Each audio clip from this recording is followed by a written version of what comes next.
Hello, welcome to Cinema Savvy. The day is finally here.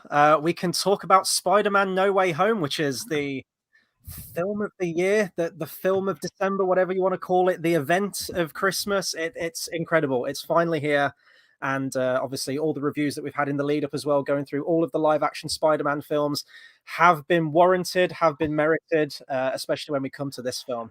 As you can see from the title, this is a spoiler-filled review. We'll probably give like a very vague opinions on it before we go into spoilers, so we'll give people like a few more minutes before we go deep into this thing. But we're going to go through the whole film. I think we have to. I think with this film in particular, it's absolutely justified.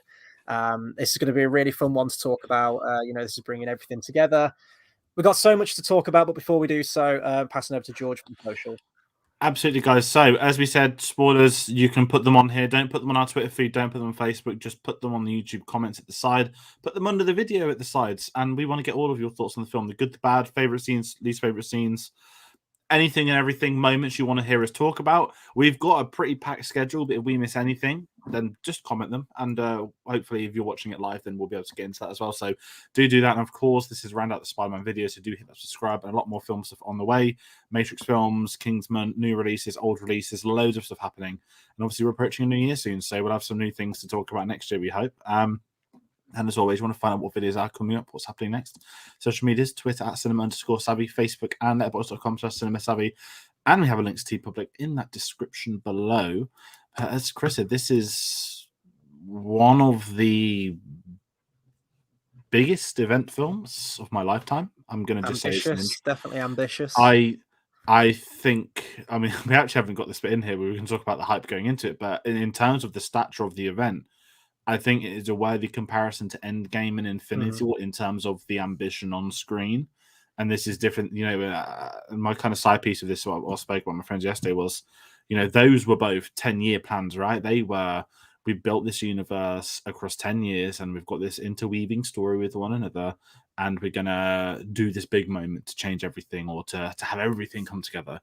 Whereas this one is 3 sets of those stories across 20 years. Yes, one of them was 2 films across 2 years. Yes, one of them was 3 films across 5 years. A new one is part of this 5-year MCU plan. But in terms of bringing in 3 different universes, established characters, older characters, people we've not seen in a long time, this is easily one of the most ambitious films I've ever, before seeing it, gone to the cinema to watch in terms of the hype leading into this.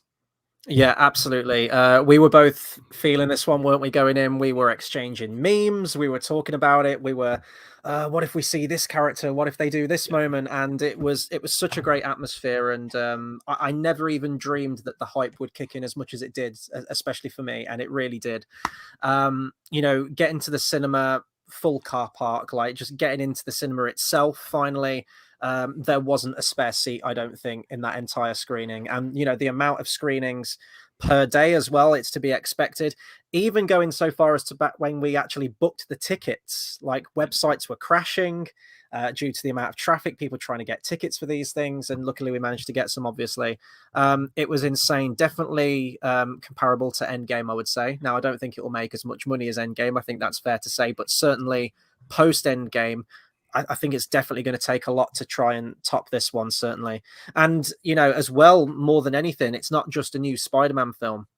It really is. And I still would equate it to that kind of Force Awakens feel to it, in that it's bringing in that generational side to it. And I guess I can say that now. You got the old timers like me and you with like the Raimi films that you can really pick your favorite with this one. There's a Spider-Man for everyone in this film, really. And the atmosphere itself as well in my screening was just incredible. Everyone was there, everyone was hyped, and at all the key moments which we'll go through during our review, it was so great to have that shared connection with people, and it was definitely like a perfect cinema going experience for me. It really felt like electric. And this is it with this one for me, that this is the build up I went with 2 of my friends that we've done. Ironically, shout out to Eamon and Sim, we've done most of the MCU together from school. In secondary school, in year 11, we famously had to analyse Spider-Man 1, the Raimi film. And at the end of year 11 is when Amazing Spider-Man came out. We went to see that together. So between us, we've sort of 3 Spider-Man eras together. And and obviously we did Infinity War and all that sort of stuff as well, and it was an event film. And I think the Endgame comparison's right. I'm actually going to bring in a box office record that's already been broken. It's not even out in America yet. This is the UK. This made £7.2 million on Wednesday. It's the highest ever one-day Wednesday opening. And for comparison, Bond made £4.9 million on its first day here in the UK.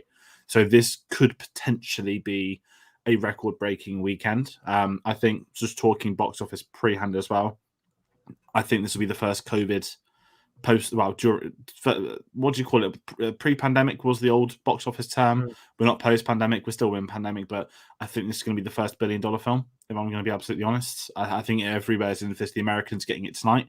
So any Americans I watch, it's quite psychopathic in absolute truth if you're watching a spoiler video. But, I guess one thing talking about the hype going into, we mentioned the ticket crashes. I was watching Spider-Man 3. I think I sent that video. The tickets went up at 12:01. It was during the final battle. And at my IMAX, which is I've never ever had a problem in my life booking tickets. Pretty much the entire screen was sold out by 12:20.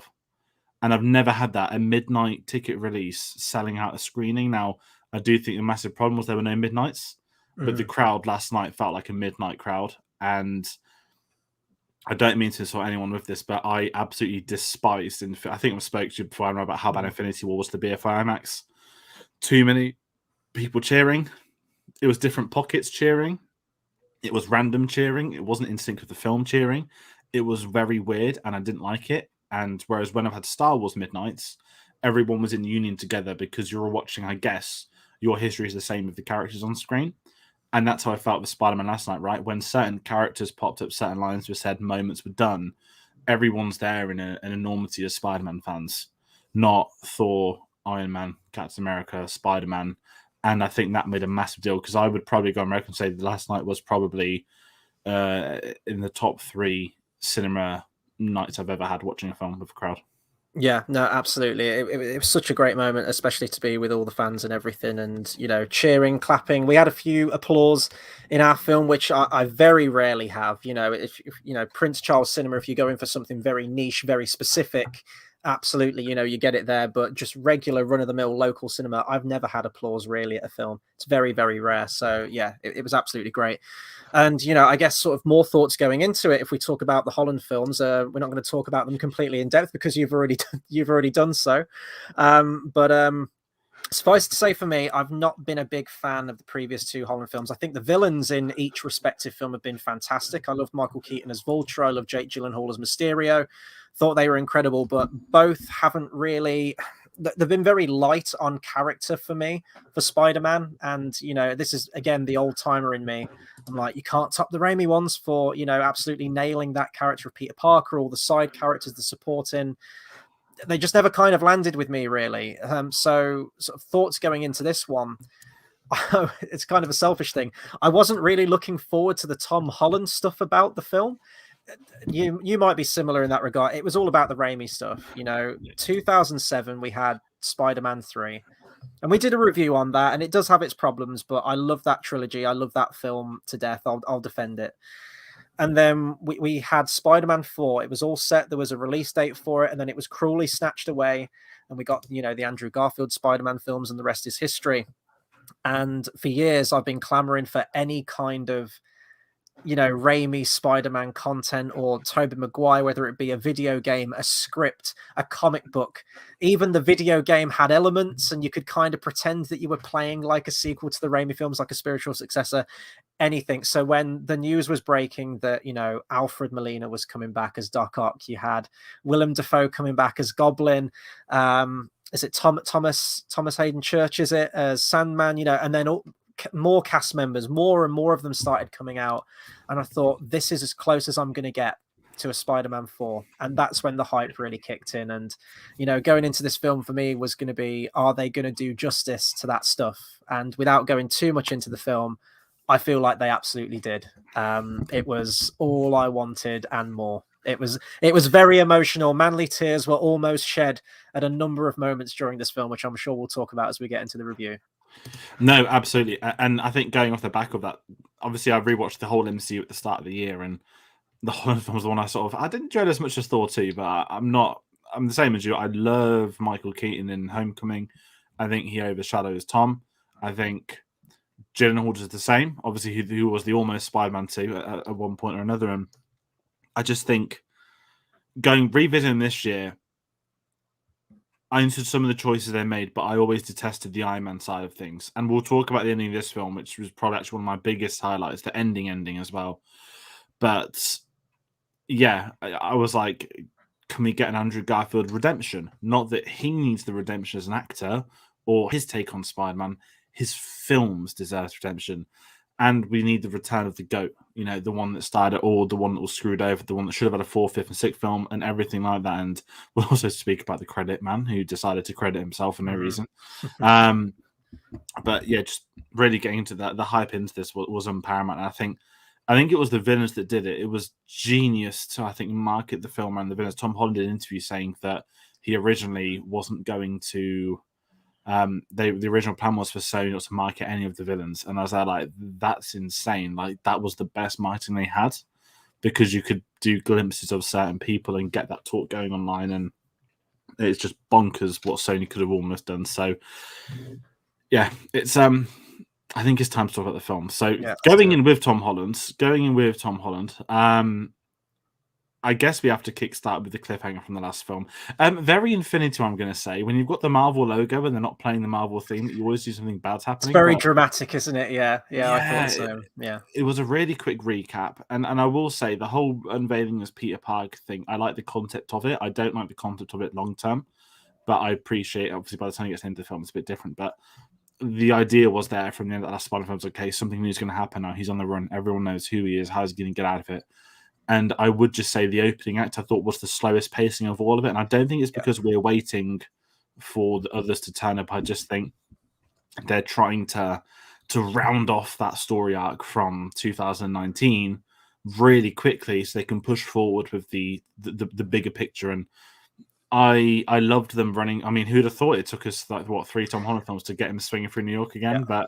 But there's some bits I really liked. I thought the flash joke was great when he, I think he goes to swear when he realizes who Spider-Man is, and a lovely little opening montage. But I will say that, not that it's a weak point, it was just that let's just get this bit done and go to Doctor Strange, please. And there's one big character to talk about, but I'm curious what your thoughts are before we got to the big character.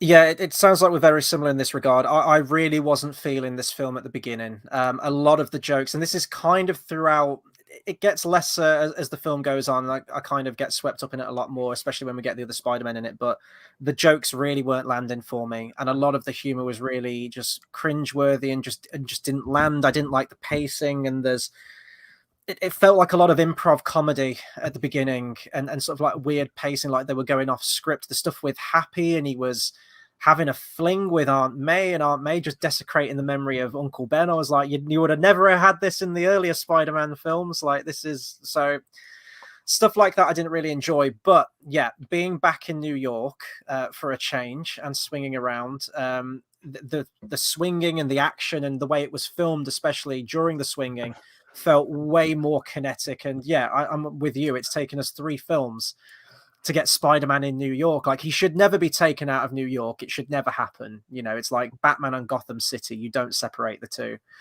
And I think because of that, because we're in New York, the action scenes just felt more creative and big, and the environment, and it's, more visually stimulating and dazzling, befitting the Spider-Man character. So I did like that we were back in that universe, back in that city, sorry. But yeah, it really wasn't landing with me until, I don't want to jump too far ahead, but when the Raimi villains started showing up and we really got into the thrust of the plot, that's when I gravitated much more towards it. And it got me invested, because I was really worried at the beginning.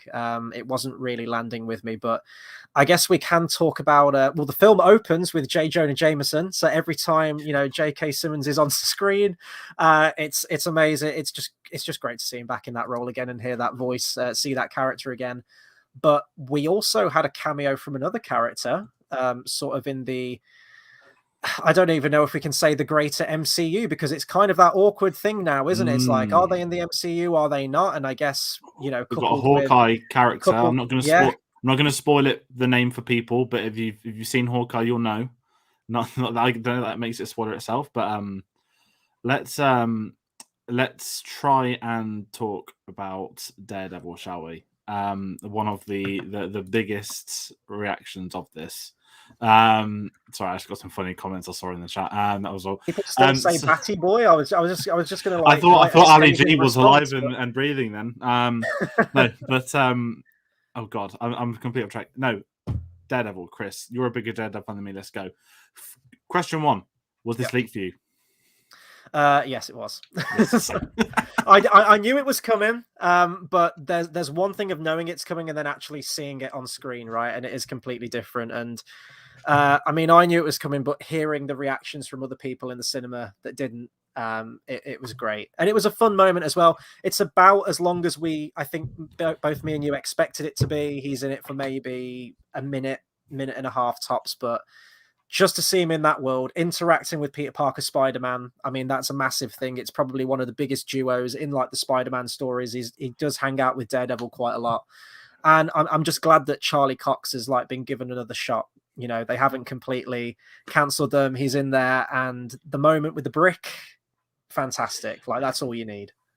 Yeah, first cheer of the night. I mean, I saw the stick, and we know he's going to be in it. We knew the scene. I'd seen the photo. If you hadn't seen the photo, who was it? John Campier, who leaked obviously certain photos from the film, put his own watermark on it, and then said, "Oh no, these aren't spoilers. These are photoshops I've stolen and credited to myself." Which is the most funniest begging way of getting unblocked from all Disney Sony future marketing opportunities, I guess you could argue, but. The Daredevil needs to correct, because I've seen season 1 and 2, never saw season 3, and I know that Kevin Feige was not a fan of the MCU Marvel Netflix deal, so a bit of boring background for those that might like it. It was when there was a story group head of the MCU. This was around the time I think the first Avengers film came out. It was all signed off. There was going to be a Defenders series and all the characters that we got shows for, and Kevin Feige, the fallout from that, he used to basically get full control of Marvel Studios and be head of all of it. So that's why they've never put anybody in it. That's why they've never connected to it, allowed it to cross over. But I believe, from what I've read, he's always been on record saying he always liked Charlie Cox's Daredevil. He always liked Kingpin, and he liked characters from it. But he said that he wouldn't ever put them in. And a bit of more background, when they were cancelling them all a couple of years ago, I remember it came out of the blue. It's because the loophole was for Marvel to get the rights to the characters back, they had to cancel it, and then there'd be a 3-year window in which the rights revert back to Marvel. So for Marvel to get Charlie Cox's Daredevil, they had to cancel it. Was that the week after season 3 came out? Like, it was sudden. It was quick. Yeah. And here we are in 2021, and it's a really hopefully long-term way. I'm not going to sit here and say there's a plan. But what I'm saying is there's 2 characters popping up in the space of a week across a film and TV show. And I think he's going to pickpocket certain people from it. And I'm actually going to jump on and say the Oscar Isaac TV show Moon Knight, that's it. This is going to be the dark, more adult one. If that works, there's probably a good discussion to be had on, are they going to get Disney Plus shows or are they going to get films? But yes, I've just got some love from a Raimi fan in the comments down below. We've got a lot of comments from people. We're going to bring them up at the right moments. Right? I do want to say that we're not ignoring the comments. We are reading them. But just very quickly, Daredevil. That scene got a cheer. The brick getting caught got a cheer. So I spoke to my sister who went with her boyfriend. She's never seen Daredevil. So she's like, why are they like, all right, which wasn't on our screen. She said that there was a couple of noises, but she goes, her boyfriend was excited. But she's not seen it, so Ted was just some blind lawyer. And I'm very curious to know what people like. I'm taking my dad on Saturday to watch. He's never seen Daredevil. I'm not going to try and tell him. He's not even seen the Holland films by the team up ones, but he doesn't need to. So Daredevil's going to be very interesting over the coming weeks and months to see how people react to that. But also, Kevin Feige said, you can tell when they've had enough of a press tour. Last Monday, Kevin Feige said Charlie Cox will be Daredevil if we ever cast him in Marvel. Which must be the most defeated he ever sounded to giving something away. And I think actually he was one of the first few cast members that was already confirmed, wasn't he? When they were doing like the casting, like this character is going to be in the film, this character is going to be in the film, and it was like, oh, Daredevil's going to be in there, or Matt Murdock or something. So we knew pretty early on, and obviously we saw that thumbnail. But it's just great seeing him there, and because he is, very prominent in a lot of Spider-Man stories, it's made me excited for the future where even if we don't get another Daredevil TV show, which I think would be a massive shame, even if we don't get a Daredevil film, he is a character that can crop up alongside Spider-Man, which would be great to see. And we know that, Holland signed on for another 3 Spider-Man films at least. So there's a lot of possibilities moving forward, and we'll talk about that at the end of the review. I guess we move to another MCU character now then, with Doctor Strange, which is, the whole crux of the film. Scooby-Doo this crap from the trailer is actually Scooby-Doo this shit in the movie. Obviously, they have to do that probably for censors. And I wanted to bring up one of Cole's comments right here. He said, when Peter went to see Doctor Strange at the beginning, the 2 people clearing the snow, I thought it was Shang-Chi. I did too, and I wasn't sure if it was the married couple at the end of the film in the post-credit scene, where she's got like a great career or something, hasn't she? And she's talking to the lawyer. Yeah, that was. No, I couldn't tell if it was those characters or not, but I thought that would have been a cool reference. I loved it. I mean, actually, I didn't get emotional, but Sam Raimi's doing Doctor Strange 2, so we've always assumed he'd have a big role in this or whatnot. And obviously, it's Raimi; it's a potential Spider-Man film. It's all this, but the only sacrifice we've got from Doctor Strange 2 is that Michael Giacchino is not doing the Doctor Strange score. So I was when they played that Doctor Strange theme, I got a bit excited because it's like at least he's got his moment to revisit him properly. But oh yeah, it was really weird because I'm sure we've had it. We'll bring up the big M once more, Mephisto. He's been nothing but a thorn across the internet theories all year round. I remember when the trailer came out, and I don't know if I was one of them. It's definitely something my friends said, but they were all convinced that Doctor Strange was going to be Mephisto for this film because he was in like a snow lair and the whole like devil in the snow type thing and all this kind of stuff. And thank God it wasn't. It was actually, there's a great revelation. He's no longer the Sorcerer Supreme. On a technicality, it's Wong, which was one of the funny, to me, perfect. It was one of the funniest lines of the film because it made logical sense. He disappeared for 5 years. Of course, Wong would take the reins, and I loved their little Doctor Strange bantery, but we knew the spell was coming. They had to do it, and it's about and I think I'll say it's about Benedict Cumberbatch. If you haven't seen Power of the Dog, do watch it from earlier this month. It's probably should win Best Film at the Oscars, but I really hope it does. But Cumberbatch is obviously on form with a lot of things, but he just like seamlessly popped up in Doctor Strange. I don't want to say he's typecast. Like how you look at Tom Holland and you say like he kind of is Spider-Man, like in his interviews, right? That he just like seems like he's in character all the time. But whenever I see Cumberbatch, like he just looks like he could just grow a goatee and he's ready to go. Yeah, and it's basically just him with an American accent. Like we can tell he's eloquent, he's smart, all the Sherlock stuff, all that sort of typecasting stuff. But he worked really well with Peter Parker in it, and I don't know why. And I remember at the side, everyone was like, "Oh no, like Doctor Strange would never cast the spell. He'd never cast the spell wrong." But it was actually Tom Holland's immaturity that kickstarted this whole multiverse shenanigans. So it's all really on him. But I've really enjoyed like just seeing all the Doctor Strange stuff, and also when he lives in New York, he's like Daredevil. He's one of the logical characters that you'd expect to pop up in this. That he would be in the area. But I'm just sort of curious to know your thoughts on the whole scene before the spell and like reintroducing them all. I mean, it always gets me that Doctor Strange's lair is just like a normal building in the middle of New York that it looks like anyone can just stroll into, and there's all like there's like this weird wizardy shit going on inside, so that always catches me off guard. But yeah, I mean, I absolutely love Cumberbatch as Doctor Strange. I think probably out of all the MC characters, when you see him in full costume and the makeup and the hairstyle and everything, the goatee, he is probably one of the most off the page in terms of look characters there is, certainly. And he plays it well. And a lot of my favorite action scenes in this film, I mean, this film's got some great action scenes. Pretty much every single action scene is fantastic, in fact. But I've always loved the mind-bending parallel dimensions, mirror dimensions, all that kind of stuff. And I was surprised at how much we get of it. There's quite a, like an elongated action scene where you have Doctor Strange fighting Spider-Man later on in the film, and it's just like I'm watching Doctor Strange 1 again, and loving those action scenes, like the whole Inception stuff and the geometry. He's just such a fascinating character, and I think that we saw loads more sides to him in this one. Like I love seeing him do his spells, and when he first cast the spell, just everything all across the film. And I think it's effective how they do write him out for a while. They incapacitate Doctor Strange where he can't interject, he can't interfere, and I think that needed to happen for the film to go on. You needed to have Spider-Man on his own, and that's why I think I appreciated this one out of all three of the Spider-Man films so far is that it really kind of centered on Spider-Man. Like, he was alone, he is fighting his own corner. I guess you could kind of say that Far From Home did that as well because it was post Stark's death, but this didn't feel as tethered to that kind of stuff. He needed to be there for the setup to get the film moving, and then very soon after that, he's out of the film, and it is Spider-Man front and center, which I really appreciated.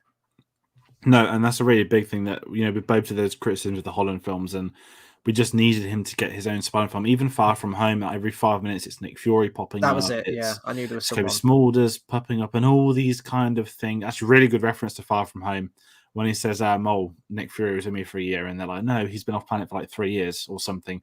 That's a great, lovely line that tees up obviously that credit scene and obviously sets up Secret Wars. But quick comment, Dave. It's not even fair how this is better than how it's not even fair how much better this is in the first two films. Absolutely, this is head and shoulders above them.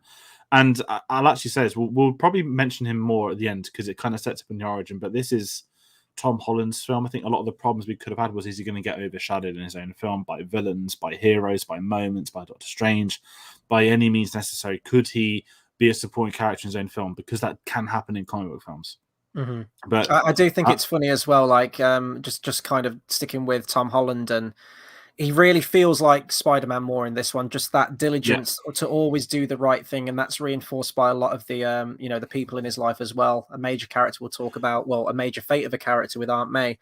It does make me laugh though that it's taken him this long, to respect the villains and everything. And you could argue that aliens don't count maybe, but it makes me laugh when you think back and it's like activate insta-kill and he's just murdering everyone left, right and center. I know it's a faceless alien horde, so you can't probably really compare it. And then in this one it's like, oh no, compassion, he's a pacifist now, he can't kill anyone, so yeah, it's funny. But I think probably out of all three, and I've never really had a problem with Tom Holland, like as him as a person, as an actor, like it's just that the material hasn't really been there. And we both said we love him in the team up films, loved him in Civil War, thought he was great in Infinity War and Endgame. It's just been solo films that have kind of left a bad taste in my mouth, really. But I think this is by far his best performance of the character. Like those emotional beats, like he nails it. And yeah, absolutely, he's front and center, and all the better for it, because I think it needed to be. It was always going to be. And don't get me wrong, the other two Spider-Men are fantastic, and it's great seeing them and a lot of fantastic moments and the villains and everything. But he is at the forefront, which is definitely the way to go, I think. Yeah, I mean, it's his Spider-Man film that we'll obviously speak about the others later on and stuff. But I think the core thing of this is that he needs to. This is his story arc. We get all this stuff at the school, and then we obviously get him wanting the spell. They want to go to college, and it's like they're setting up character plot points. This is great. This is Spider-Man in the leading role, and we'll speak about some of the other stuff later on. But this felt like the first time where they just thought, you know what, we're going to get his character from not point A to point B. That sounds really basic, but again, where this film ends, it basically ends in a factory reset. Let's be absolutely honest. With a Spider-Man origin formally complete, now we're set to whatever we want in the future, and it took us a long time to get there. And the whole team up film dynamic, I've really enjoyed those. But it's the solo films, and again, when not the fact that Michael Keaton intentionally overshadowed him, the whole writing of that film was, I'm the Vulture, my problems with Iron Man. I'm Mysterio, my problems with Iron Man. And this time round, it wasn't that. And I guess that's the perfect segue to talk about the bridge scene, the most overused marketing moment in history, but like every single still or trailer was all set on the bridge, to the point all the jokes that we're going to get, is this film set on a bridge? Where do we begin? The return of Alfred Molina as Otto Octavius, Dr. Octopus, whatever you want to call him. I completely lost it. Yeah. We knew it was coming though, and I think this is it, right? Not that they needed to create tension, but when you reach a scene in a film that is so overly marketed, it can normally go two ways. It can either work fine, or it's a bit like, oh, I've already seen this. But the actual scene itself was done so well. Again, him trying to save people, which he hasn't really had the chance to do in his own films, and all that kind of stuff. But one of my big concerns, actually, Dave's commented it. Sorry, we've got a quick comment from Lucas. Lucas, mate, fire any spoilers you want in that chat. We're spoiling everything. Bringing back Dr. Octopus was very risky. I think me and you both had this talk, right? Where he's had a whole hero redemption in the end of Spider-Man 2. You're bringing him back at a certain point. Was his first line dialogue like, where's the machine? the Yeah. precious. He doesn't say the precious trillion, but He's that like, would have the just power of the sun in the palm of my hand. He throws that a couple of times into the film, doesn't it? So there is definitely an element of sort of meme culture, I think, in there. Certainly when we get to a certain Norman Osborn line, which we'll talk about once we get to his character, but it was wonderful to see it all unfold. And again, like, it's coming, but seeing it in the trailer, seeing clips is nothing compared to actually watching it play out in the actual film. And what I'll give Alfred Molina credit for, and indeed Willem Dafoe, is just how natural they are as the characters. You see it loads of times where decades have passed since a film or it's a sequel to something, and they get the original actors back and it never quite feels the same. Age catches up with a lot of people and they don't have the same delivery or intensity or personality of the character. And granted, as an actor, it must be very difficult stepping back in that headspace from a character you've played, almost 2 decades ago, and would never have dreamt that you would have got a sequel to it or come back as that character. But he genuinely feels like he has been ripped straight out of his acting from Spider-Man 2. So absolute testament to Alfred Molina, and indeed Willem Dafoe as well, who I think are both tremendous. And I don't want to jump ahead, but when you see those actors on screen, those characters within that world, within that same universe, it's because, of course, we never got to see that. And when you see interviews with Molina and Dafoe saying that, well, I think Molina was very candid in the interview. He said, like, I just came back because I wanted the money, which I will, full honesty, fair play to the guy. But they both mentioned that it was coming back to the same character, but it felt different. And you get that aspect to it. Yes, it is the same characters that we've loved since 2002, 2004, but there is a different spin on it. There is a different angle, but it feels very at home to what we have seen. These don't feel like completely different characters. And yeah, the references to Spider-Man 2, he was like, when I was the last thing that I remember was my hand around Peter's throat. And I was like, yeah, of course, the bit from Into Spider-Man 2. And did you say that they reached out? I don't know if they reached out to the respective directors, but they asked them where they anticipated those characters would be in like a sequel, if they'd have ever got that far or something.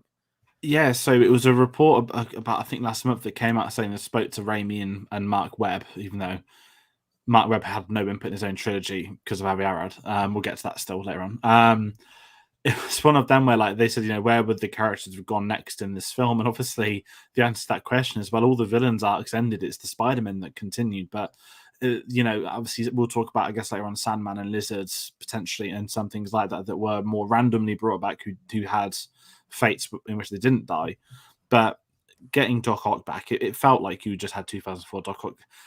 The only shot that looked bad of his CGI was the Hello Peter. Hello Peter, yeah, that's still. And I don't know why it looks so bad for, because the rest of it's perfect. Is it the smoke? Yeah, and the bridging looks a lot better in the film than it did in the last trailer, which just goes to show people that trailers aren't made like a week in advance. They're made months and planned months in advance and have their own VFX and stuff. But the claws looked real. They were intimidating. And what was really cool was the fight scene, because we love the puppets in Spider-Man 2, the arms and everything, and the fight scenes are great. But when you're getting just like the arms moving him around, but they're sort of weaving around, and you can't do that in 2004. You got to think, people, 2004 that one best visual effects. That was a breakthrough. That was really pushing the limits.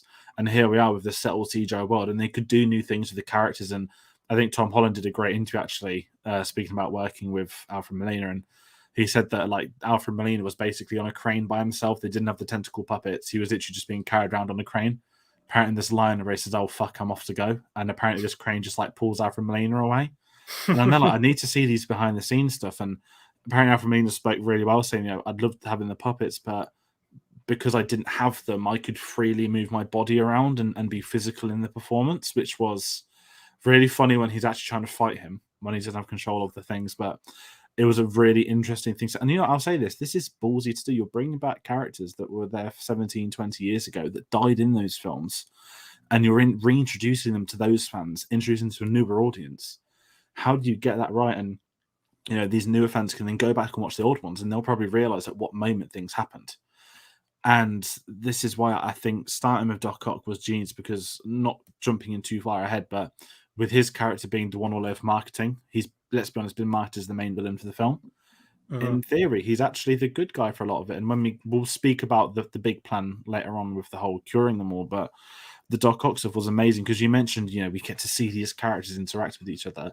Like when I was playing this on PS4 game, I've replayed it recently and platinumed it again. It's really cool having like Doc Ock, just Norman Osborn in conversation with Octavius, and they've got a history, and in this, when Doctor was like, Norman Osborn was great, and he did military science and all this, and I was like he knows who he is. Like this is the world, and it's fascinating getting the characters interacting from the same world with each other for the Raimi films. We'll speak about Electro. Wow, Electro is actually all right, but the interaction was great. But do you want to talk about the last bit of the bridge? Because I know we're jumping ahead. Yes, yeah. I was going to say, I think there was one line that Doc Ock says in this, and I don't know if it's accurate. He says, Norman Osborn died years ago. And I was like, well, if he's from Spider-Man 2, I think, isn't it a year apart or 2 years apart or something? Like, I think 2 years. Maybe. Years, I guess you could say years. I don't know.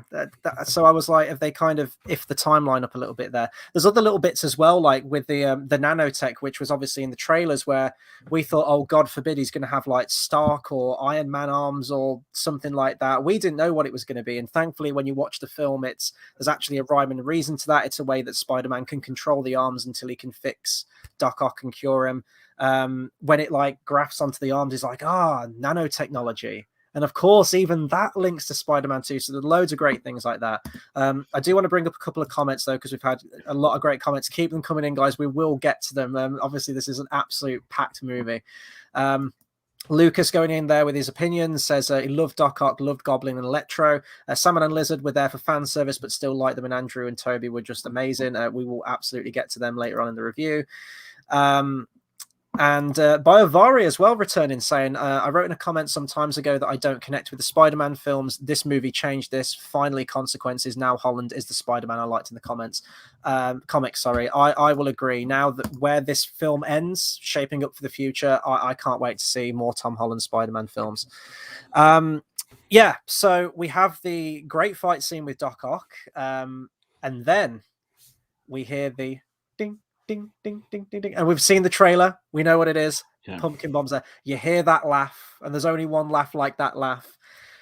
And then we get it, and we get the full reveal. The Goblin theme kicks in. We're going to be talking about the music as well, because, I'll just say it right now. The fact that Giacchino did use those leitmotifs from those other Spider-Man films really helped this film for me. I think if it didn't have those, I think it would have been a massive missed opportunity. So you get like the Elfman villain themes as well with like Doc Ock and Goblin, and we get him classic costume, OG Goblin right there.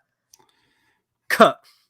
And it cuts to the next scene, and I was absolutely gutted, and it gave me flashbacks of watching Gareth Edwards' first Godzilla film, where you get that full dramatic reveal of Godzilla. You're expecting an action scene, you're expecting a payoff, and cut. And even now, I am still kind of gutted that we didn't get some mileage out of OG Goblin. Like, he shows up for that one shot, and then pretty much the next time you see it, he's abandoned the mask, he's broken the mask, and it's kind of like the new version of Goblin that we get in this film. And I think it's a real shame. But the one question that I have still, which part of the timeline was Norman Osborn? I was thinking about this today. You messaged me today about this, and ultimately it's not relevant, but I did some thinking. And obviously the key word in this film is they all know that you are. They could only bring in people that knew he was Spider-Man. That's the spell being botched. So it must be at some point between the Thanksgiving meal and his death. Mm-hmm. So I'm just going to say it's probably the final battle, maybe. Yeah, maybe he was holding MJ and the children, and then he just dropped them and transported to New World.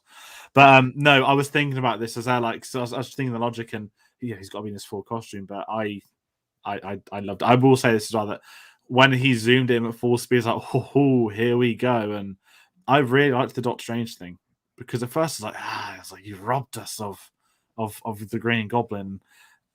But given what they then do with Norman across this entire, he is the main villain, I guess we can say. But looking at the film as a whole, I'm very glad they didn't do the fight now, because his story is, I say, so personal, yet not personal with Tom Holland. His character arc is most important in the whole, like, playing the scientist advocate ally until the big moment. I think had they had the fight scene, he'd never have been able to gain Tom Holland's trust, and that's sort of jumping ahead a little bit. But I do get that with when the Doctor Strange spell came across. And it did make sense because Doctor Strange would be like, what the fuck's going on?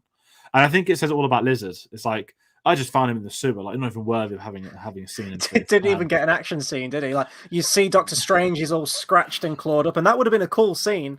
But yeah, Lizard's in there to make all the numbers up, isn't yeah, he? make the numbers up.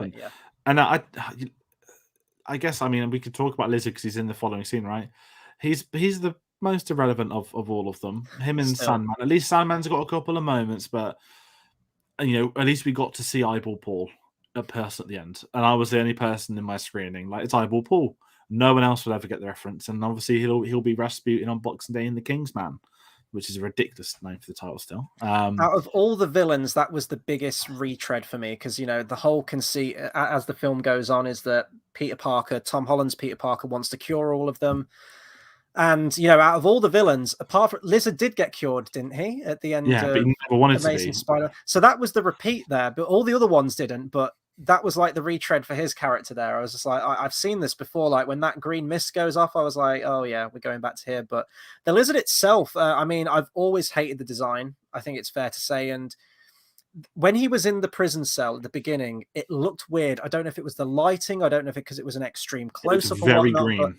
The CGI looked really off, and I couldn't tell if they'd given him more of a snout in this or more of a lizard-like appearance. And the CGI looked off, and I was playing it back in my head. And granted, it's been literally years since I've seen Amazing Spider-Man 1. I couldn't tell if the CGI was better in the original or in this new one, if because they've gone like overboard on the textures, it makes it look even faker than it did originally.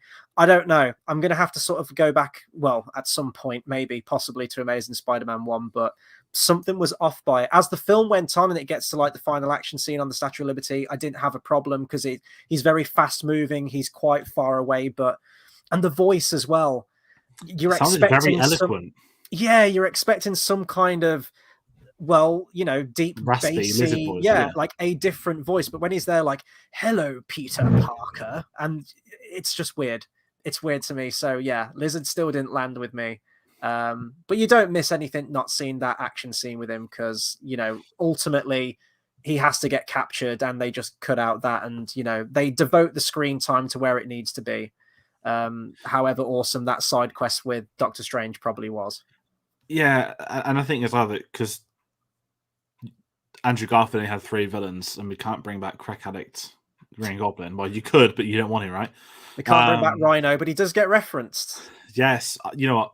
Having watched Amazing Spider-Man 2, I'd have honestly paid good money to have seen Paul Giamatti return as the Rhino. Honestly, just seeing Jungle Cruise with him and that being over the top, just rewatching Amazing Spider-Man 2, he would have absolutely no right to be there, but just him like banging on the windows like for like 5 seconds. Although speaking of Rhino, jumping really quick to the end, did you see the outline? Yes, the silhouette of Rhino in the saw a Rhino, Scorpion. One of my friends said he saw a Craven. It looked like all the 60s iteration characters ready to classic pounce. Costumes. Yeah, but let's talk that. So the quest is now catching villains, which is a lovely concept. New suit.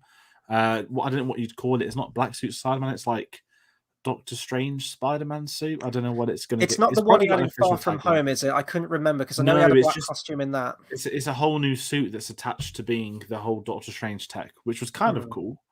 But I guess we've got to bring up 2 of the villains that we got reintroduced to. Probably an actual fantastic scene, in truth. Jamie Foxx's Electro. I think that's a character. When we did the Amazing Spider-Man 2 video, I spoke so much that when Django Unchained came out, how popular that was, how fantastic that film was. Jamie Foxx was on a real high. And when they announced it for Electro, that was like, this is going to be really cool. And then he was like B-Tech Dr. Manhattan. He's the one of all the villains I wanted the redemption for. And I say redemption, not character arc. Just the actor deserved something to work off, something to do. And I will say just him as a immediate was one of the best of the lot of them. I loved the whole concept of him in a new world, the electricity's different, starts like all that kind of stuff. Loved Jamie Foxx in this.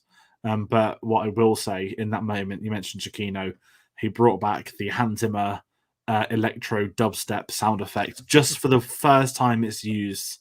I didn't expect that. I didn't think they have the balls to do that, but they did. Again, Giacchino always has my respect. But I think it was interesting bringing him back, but also the whole sequence of Sandman as well. Like when Sandman's protecting Spider-Man, I'm like, oh my god, it's Spider-Man 3 Sandman, like Yeah. because they're friends now, and he's like Peter, it's me, and he's like, I'm not your Peter, I'm a different Peter. I was like, oh, and they didn't show Thomas Hayden Church until the end, which was something I was a bit worried about, but we still got to see him. But I don't know what your thoughts were on that lot of mini. It was just to fill the numbers, wasn't it? Just to get to the next action set piece. Yeah, exactly. I'm going to bring up a comment from Cole. I never even thought of this. Wasn't the black suit just his old suit turned inside out because of the green paint? That's. Oh, I don't know actually. I'm It could thinking be. I about know it. he sticks Yeah. his phone to it, doesn't he, to do his Yeah, there's inkle. like a webcam or something he's got on his chest so that MJ and Ned can like check out what's going on. Let's talk about Electro first then. So Electro, I think, is probably one of the worst characters in a superhero film. I don't blame Jamie Foxx at all. That's the writing. They made him kind of like a Jim Carrey's Edward Nygma from Batman Forever, this kind of wimpy, weird, awful motivation. And it's very stark to see as well when you've got all these villains together. And, you've got like 3 quality Raimi villains. And this isn't me just getting on a Raimi high horse, like genuinely. And then you have Lizard and Electro. And they do poke fun at some of the backstory. And there are some wink, wink, nudge, nudge jokes in there. The fact that Lizard wanted to turn the whole world into lizards. I was like, oh, yeah, that was his master plan, wasn't it, in that film? And then the thing like, oh, I fell into a vat of electric eels. I was like, oh, it all came back to me in like horrific flashbacks of those films. But I'm glad Jamie Foxx got another shot at the character, and there's definitely sort of like a lot of backpedaling there, like Sony going, okay, we messed up with this didn't work, let's try this. And the change to yellow lightning, it's a very small change, but that is the character of Electro, is yellow. And so I even like the aesthetic change that I appreciated.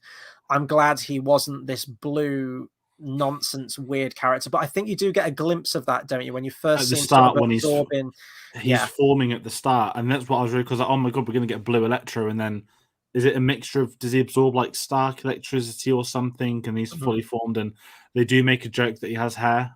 I'll give it that, because that is a thing I've seen online quite a bit, that how did he suddenly go from being like bold with like the lines over the top to actually being Jamie Foxx? And I do wonder if Jamie Foxx, I mean, I know that, I think I spoke to the Willem Dafoe where he said he'll only come back if he can do stunts and his own action moments and things like that. Integrity, sorry, I don't know this before in live. He said, how can you be an actor with integrity if you're going to let CGI do the things you can do, which is a fair point. And then I think Jamie Foxx was probably a similar conversation, saying, I'll come back if I can actually be Jamie Foxx and be able to actually do stuff, because I know the Electro stuff comes into it later on nearer the apartment, but at some point I thought, oh, was Electro going to be the main villain of the film now? Very, very briefly for like one scene, and I'm glad he got a second chance of doing it. And even later on in the film, when he's like Super Saiyan with the Stark tech, is whenever he would shoot, you'd get a frame of the star around the head. And I thought that was a really cool way to bring that in, at how sort of supercharged he was. But I wish they'd have used that more. I wish that would have been like his look at the end. Like it, as you mentioned, it is like a frame, isn't it? It's very quick. It's a great reference to the original costume. I think it's probably the best way. Don't get me wrong, I love when they do like an iteration of the original costume, but I don't think that Jamie Foxx could have worked the green and yellow classic costume. It is very silly by today's standards. I think some costumes work and some don't, but I thought it was at least a nice reference to that, and I do appreciate when they do stuff like that.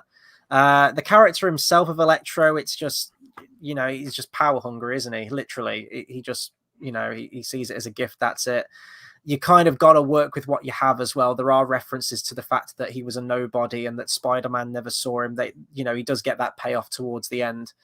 That really funny exchange as well, where he says, like, I just always thought you were a black guy or something, doesn't he? And he says, maybe there's a universe out there with a black Peter Parker or a black Spider-Man. And Spider-Man. That got a cheer. That got a cheer in that crowd, because everyone knew, and it was built up really funny as well. What he say goes, he's like, you're just one person like helping everyone else on the streets. He's like, I thought you'd be a black person. It was just so well done. And this goes back to not just, I mean, I'm not seeing Jamie Foxx in many things, but even on like the TV adverts he's doing recently, he's just always had charisma. And they turned him blue for the main Spider-Man. He was blue. And he had an electric voice, which I forgot about as I rewatched it. And he turned to stone and stuff. And it was all really odd. And I'm so glad he got his moment because he's a very, very talented actor, and you can tell he enjoyed being in this film. And Mhm. I think that's a big thing, actually. Just looking at all those villains, I know we can't really speak much about Sandman or Lizard because they're like the CGI side pieces, but everybody involved in this film, from Zendaya and Ned through to the Spider-Man, through to the villains, everyone seemed like they're enjoying it. And I think that's what you want. I know it's a really dumb thing to say, but how many films do people get zoned out? How many films can you tell they're in it for the paycheck and all that kind of stuff? This looked like something else. This is like a film that was made with an intention, no matter how insane the film was. And sure, there'll be other reasonings behind why such decisions were made and whatnot, but this seems like everybody was on the ball with one another. And I think that goes into these villains getting second chances. I'm going to imagine, and I'm just going to say it, this is the Kevin Feige effect. He wasn't involved on the Amazing Spider-Man 1 and 2, and he wasn't involved on the original trilogy. Mhm. And it's, I know Avi Arad credited himself, which is, I'm going to keep bringing up, but I think had this not have been a Marvel Studios film, there would be a lot more fearful people. This is the same Sony that wrote emails about Andrew Garfield about like how awful he was to work with or something, because he actually wanted to actually have a character in his Spider-Man films. And, we know what Sony's like, but I think Kevin Feige steadied the ship, and so much the success. And even John Watts, the director, I think he had his moment as well. Really quick comment by Dave. I like that all the start tech was gone from the suit. 100% with you on that one as well. One of the big criticisms of the two films is that it was the AI doing all for him, and we got to see him as Spider-Man. We'll speak about it again at the end. Really quick moment with like the Iron Spider suit. I did like the moment where, just going back to the initial fight with Doc Ock on the bridge, how Doc Ock raises up and then Spider-Man sort of raises up on 4 mechanical arms as well. They didn't make a big deal of it, but I thought that was quite a cool little visual thing as well. The last thing I'll just mention Sandman really quick, because it's just the one villain I haven't talked about. We've kind of gone back and forth, and I think I've seen a few comments as well thinking that Thomas Hayden Church wasn't available for the film or something. He's in sand form pretty much the entire film, and when you do see, which doesn't make any sense, because when you watch Spider-Man 3, that's kind of mid-transformation, and he can transform into his normal self, and you do see him transform at the very end, and I've got to assume that that's some kind of archive footage or deleted scene, or even a shot maybe that they've repurposed from Spider-Man 3, because it didn't look like the actor there. It looked like they superimposed a face or did something. He's got long hair now and a beard in real life as well. Right. And I know this sounds a bit dumb, but obviously everyone did the digging on these actors and what they look like now versus and whatnot. But Thomas Hayden Church, I think, looks the most different from back then. Right. And I can't imagine him being like, oh, that's really dumb. But some actors aren't going to, chop their whole hair off and everything just for a potential 5-second role. And I think he was the most noticeable. You can understand why Lizard's not going to be eyeball pull for the whole thing. Yeah. But yeah, Sandman was one.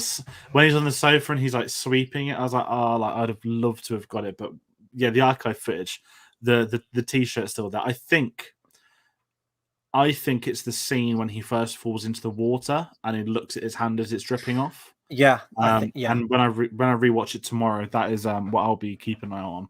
But you get the reference to the daughter as well, like I have a daughter I'm trying to save. The first thing, and no one clocked it as well, or no one like made a mention of it or like a sound in the cinema, but when Spider-Man is looking for the other villains, you see like the dirt in the background, don't you? You see the sand kind of billow in the background. And I was there like, oh, but I was only a guy making a sound in the cinema, so I felt kind of out of place with it. But I think he's the only villain, or one of the only ones, that doesn't get his main theme. You have the Doc Ock theme playing, Giacchino brings that back. You have the Goblin theme, but you don't have the Christopher Young Sandman thing. But what I will say is, and maybe if I go and see this a second time, I'll have to notice it a little bit more.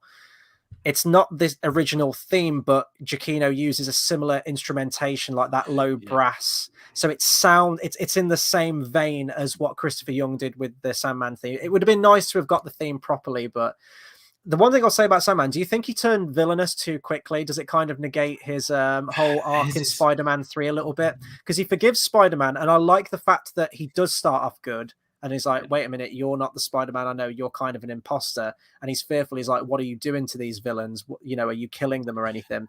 But when that sort of like divide between the villains comes up, where Jamie Foxx, and Green Goblin are saying, we need to be the villains. We've got all these powers and everything. He just sides with them instantly. And it felt a little bit out of character for him, I would say. I don't know if you had the same thing for him. His is the one where for the first time, it felt quick that he was like sort of like, what are you doing to again, is that because we don't get a real performance, that it's a CGI mud? I don't really know, but it did feel like he very, very quickly silenced. Probably of the five, he's probably that I think, okay, no, he's better than Lizard, but it's probably one of the weakest points is that he didn't get much to do. And I do think him and Lizard are there to fill the numbers when he gets to the final fight, but I don't mind that. And obviously when we get Tobey coming back later on, we do get a couple of lines between them, which is obviously what you want and where there's a previous relationship. But yeah, he sides with Electro, and I couldn't really figure out, was he fighting Electro or did they were like flying off together? Because they did the whole sandstorm thing through the windows and it was really odd. But I'm going to keep an eye out a bit more on my second viewing for that one, because that he did feel the quickest to suddenly be on the other side, whereas Electro was like naturally building towards Goblin, genius, Doc Ock reversed into a good guy, and everyone had the arc moments. And let's be honest, Lizard never wanted to be cured because he just enjoys being a lizard. Just loves lizards, yeah. Just wish when they, I mean, I know it's further on when they spoke about the villains. When he's like, oh yeah, my villains, the lizards. I'd have loved it if Tobey been like, I had to fight him too, and then we would have a four. But that's a conversation for later on. But let's talk. A big thing we've already spoke about: Doctor Strange in the Mirror Dimension.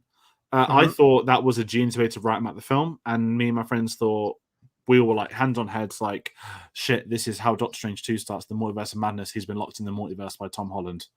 I loved that set piece. It looked phenomenal, as they always do. I loved Peter Parker bringing the science into it about geometry as well. There's a really interesting thing for him to be able to beat him. And I thought I was going to hate Ned getting the Stark ring, but I completely 180'd on that. I actually loved that idea. But the whole Doctor Strange being locked in there, again, what you said earlier, it goes back to, this needs to be Spider-Man fixing his mess, because we know Doctor Strange is going to hit the button and send them all back to their deaths. And Doctor Strange is a character that the beauty of his character is what we've seen across so many films. He has no hesitation to put the mission first. Even going back to Infinity War, when he's so anti-Stark until he realizes Tony Stark's going to be the one that dies.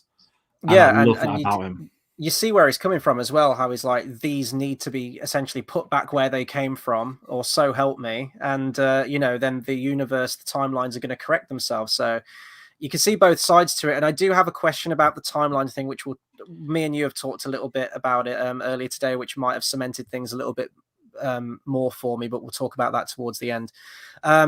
Doctor Strange is just a fascinating character, like just seeing the extent of his powers and the new creative things that they can do with it visually. And we even get more of that in this one, I think. Just when you think you've seen that they can do everything from Doctor Strange, they pull out some crazy visual for it as well. And hats off to the visual effects department for this film as well, because if you watch like the Corridor Crew videos, like you just know how much effort goes into visual effects. And when you've got these crazy folding environments and environments within environments, I can't even imagine how anyone creates that, and it looks fantastic.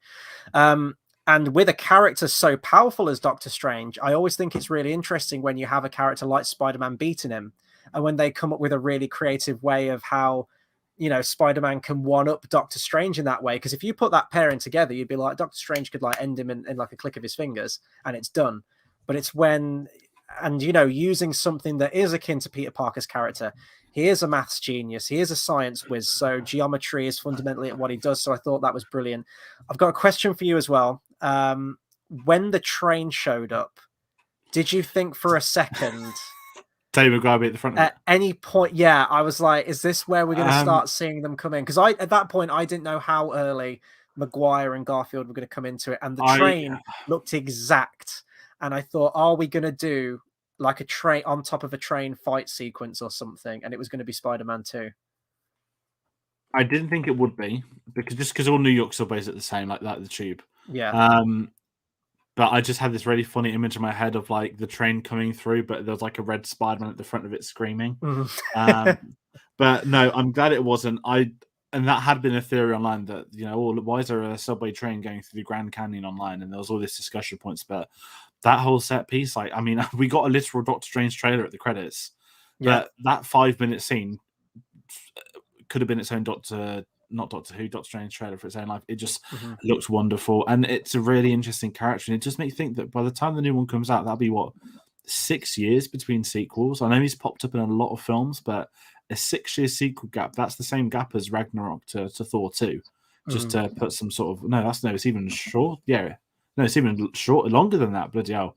But I just think he's a fascinating character, and it goes back to Cumberbatch that everything he does in these films, he's just so well at doing, and he can play the villainous side of things, the serious side of things, and he can play the kind of chilled out one when he's got that mug that says, "Oh, for fuck's sake!" He's got a picture of a fox. I love little things like that, and he's just a really. I think he's the perfect actor to play that role. And when you go back to the rumors that it could have been Keanu Reeves, it could have been Joaquin Phoenix. As much as I love those guys, I don't think anybody now we've seen him could have ever committed to the role like Cumberbatch has. And seeing how important he is for these films moving forward, especially now we're getting the multiverse. What would we call it? What would we call this whole thing? I know it's not. I know it's phase 4, but this is kind of going to be the multiverse phase, isn't it? I guess. Yeah, absolutely. And I think we're going to see him pop up a lot more in some of the shows, maybe some more of the films, but. Well, him and Wanda are going to be crucial, I think, in terms of them being sort of the more mythical, magical characters, definitely. I do want to bring up a comment from Lucas because I don't want to leave him hanging for too long. And I know this kind of is more pertaining to the ending, but it could be interesting to talk about really, really quickly. We'll talk about it more in depth at the end. Question for you guys. Doctor Strange's spell is everyone in the world is going to forget Peter Parker as Spider-Man. What about Captain Marvel, Thor, Nick Fury, and the Guardians? They're all off planet. Do we? I think all of them. So, yeah, me too. I think the scene of Happy at the tombstone is probably the polite way of them saying, "Listen, here's someone that knew he was Spider-Man, and here's him not knowing he's Spider-Man." And it'd be real shit if they all came back to Earth like, "Oh, what are you doing here, Peter?" So I think it's a clean slate for this new Spider-Man. So he is basically a new Spider-Man coming into the film, and it's time to talk about the villains properly now. The apartment scene. Firstly, before we get to the big bit, what were your thoughts on the whole curing them concept? Because I actually loved it. I thought we got to see Peter Parker doing science, being smart, and being morally in the right, that he didn't want to send these people off to their deaths, because it did feel very sort of, they're in a dungeon in prison cells getting sent back to die straight away. I loved the concept that he wouldn't accept that and he wanted to help them, because inherently that's what Spider-Man should do. Yeah. It's a story arc that comes full circle by the end of the film with Tobey and Andrew Garfield that come into it. But you knew something was going to go wrong. You just knew. And I guess even before we bring up Goblin, do we talk about his whole new backstory? Not new backstory, he's hiding the glider under a homeless shelter rack.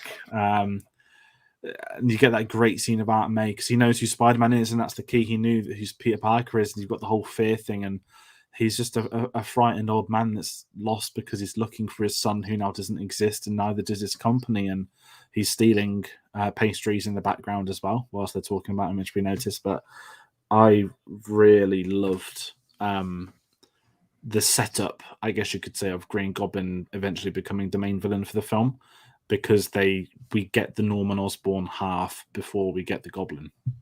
I think it's a huge coincidence that out of every person in New York, he just happens to bump into Aunt May, who is the aunt of his sworn nemesis. Oh no, he found her. Yeah, he found her and she took him in, and then Peter came by. But out of every person in New York, he just happened, because he didn't even know her name was May at that point. That's a surprise to him, isn't it? No, but Feast had Peter Parker written on it, which is why he knew. Oh, I okay. think that's what they spoke about. Okay. All the homeless. So that's why he went to the homeless shelter. Right. Okay, that's fair enough. But yeah, curing them just really quickly. Yeah, it's an absolute Spider-Man thing to do. I don't have a problem with that. And this is where I don't say I kind of lost the plot a little bit, but I just tried not to think about it and just enjoy what I was seeing, and that's kind of what I did from this point on. So, I'm completely with Doctor Strange on this in terms of my logic with the whole timeline thing, is that these people have been snatched out of moments in their respective timelines. They've got to be put back, like the Infinity Stones, in order for events to happen. They've got to be put back in their places of origin so that everything can be normal. So, the ending of Spider-Man 2 is going on. The device with the tritium is going insane. It's going supernova. It's going to destroy New York. Mary Jane's about to get crushed and all that kind of stuff. And you have your interaction with Dr. Octopus. He's then taken out of that scenario. Now, if he's not put back in that scenario, he can't stop the machine. Mary Jane's going to die. New York's going to get leveled, and Peter Parker's probably going to die as well. So the fact of curing them and sending them back where they won't die and they won't have problems kind of muddies that for me, because my interpretation is that they had to go back to their original timelines for things to be smoothed out, because they've been snatched out of that timeline. If they've been put in like a parallel universe now that we were talking about earlier, where it's a happy-go-lucky Tobey Maguire universe, there's now 2 Tobey Maguire universes. What happens to that one that got snatched out of it because one hasn't been put back? And that's kind of where my problem is. Like, if Norman Osborn is put back, but he's good and he doesn't die, then Harry doesn't get revenge, and basically the events of Spider-Man 2 and 3 don't happen. So that's where I'm confused by what happens with the timelines at the end, because in my opinion, one has to go back in some way, shape, or form. One has to go back to that original proper, like, Raimi Garfield timeline. So the way I've kind of said it, which we spoke on chat with, is that it's, to me, this is where not Loki needs to come into it, but the concept of the you broke the timeline, we're going to take you, send you back to where you came from, and that's job done. Now, Loki immediately takes place after Endgame, and I've been thinking about this tonight, whereas Spider-Man and Far From Home is a year after Endgame, right? So in theory, the TVA no longer exists. Any pockets of parallel worlds and any theoretic stories don't need to ever happen, and especially after watching What If, it feels like you can have a million different timelines and it will never matter. And I think that's what I kind of gather from this, that we kind of have like this film in theory could be 5 or 6 different timelines. You've got timeline 1, which is the Raimi trilogy happened in the order. That's the Peter Parker we got coming into this film. Timeline 2, Goblin got snatched. Timeline 3, Doc Ock got snatched. Timeline 4, they got snatched. And when you get to the end of the film, they'll just get dropped back in their world, and it's just left at that. Whereas the whole concept and purpose of the TVA was essentially, we don't let that happen. Everyone goes back the exact way they should have come out. So I think Loki's got something to do with it, which was quite interesting actually, because when we were in the cinema, our friends, well, the friends I was with, both actually spoke saying that they thought Loki could be involved, the series, not him. That was because, it ended with the timeline breaking, didn't it? They wondered, could that be involved as Spider-Man, because it's also like a purple rift type color, and we think that's going to be involved in Ant-Man more. But I think Doctor Strange 2 will elaborate on the, what would you call it, the not the minorities of it, it's not even the logistics of it, what could you call it, like specifics, the technicalities? I think Doctor Strange 2 will go into that a lot more, but I think for the purpose of this film, it was just in theory multiple iteration, almost variants of each character. And I guess obviously we'll speak about Morbius in January, but we know that Michael Keaton is going to be in Morbius, but the way this film ends, all those doors are sealed shut. So is Michael Keaton playing a variant of Vulture, or has he found a way to get into Morbius's world? I don't even think so. I don't want to know. I don't want to know, to be fair. Yeah. He's doing reshoots. He's admitted on TV last week, which isn't a good sign when the film's out next month. So that's the whole multiverse thing. Actually, it was really good. I want to know people's thoughts on that bit as well, just in case, because many people might have different theories, but I do think Doctor Strange will be there. But let's talk the big villain moment. Yeah. I'm something of a scientist myself. The return of the one. Something bad was going to happen. And I actually thought for a brief second they'd kill Dr. Octopus. And I thought, oh my God, they've killed Doc Ock and everyone's going to try and kill him for killing Doc Ock, me included. But I absolutely loved this whole Electro. When the green gets to the final one, you're going to be cured and you'll never get electricity coming out of you again. And Doctor, I guess he's a doctor, isn't he, Norman Osborn? He's making his own Goblin serums as well, which is amazing. But the whole set piece there, the moment the start text there and Electro clocks it, not just because we've seen the awful poster. I loved this so much that you knew that Tom Holland was trying to do the right thing, and this Spider-Man's going to create the colossal fuck-up of fuck-ups. And they would birth... I thought he'd birth the Sinister Six to get a sixth member, but I guess we can say we never did get the Sinister Six, which is also one of Avi Arad's many wet dreams. He's got a few. One makes it into the mid-credit scene, certainly. Yeah. We'll talk about that at the end, but yeah, this was great. Before it, I lost my mind at even the smallest things. The inhibitor chip coming back, making a new inhibitor... when it goes into like the Yeah. spine.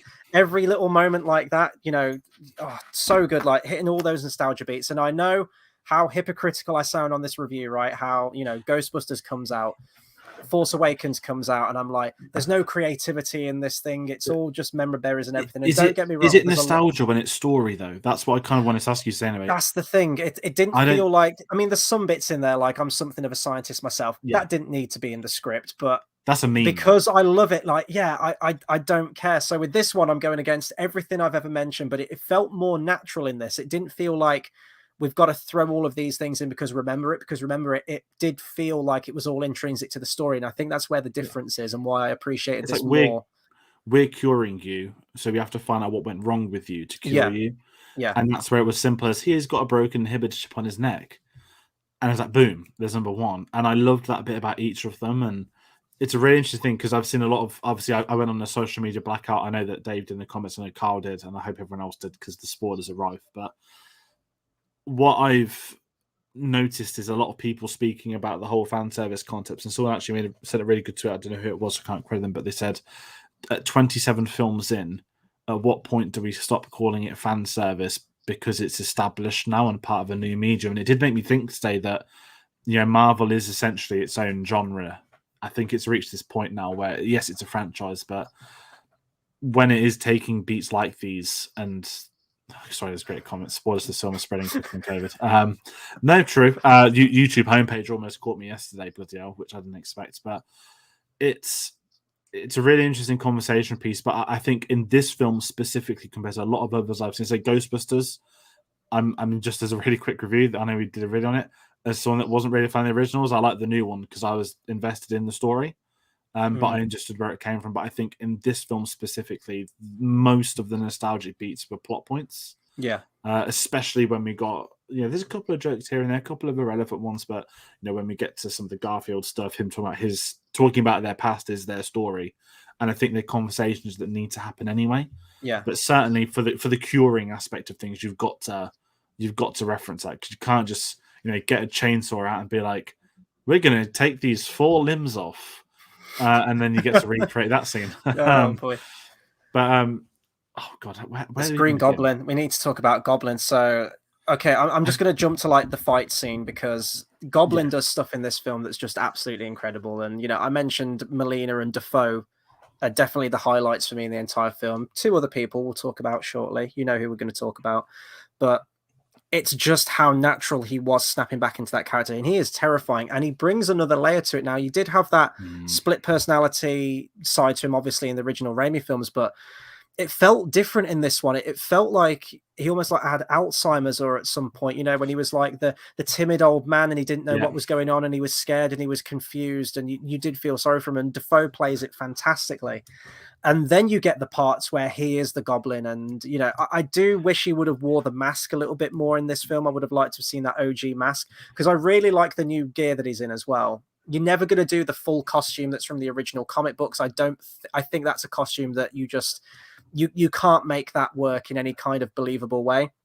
But he's in something as simple as like a green jacket with like a purple like turtleneck or something, underneath, and it's the colors, and that's all you need, and that's fantastic. I would have just liked the mask a little bit more, but although he's not wearing a mask, he makes up for it with his facial expressions because he is like right back into that really animated, menacing look. And I don't know if Willem Dafoe and Jim Carrey, I think, are blessed with more muscles in their face to like animate their faces into completely different positions. But loads of people have said for so many times, myself included, that I would love to see Willem Dafoe as like an older Joker. And I think there's some like photoshops out there that someone did of him in the makeup, and absolutely.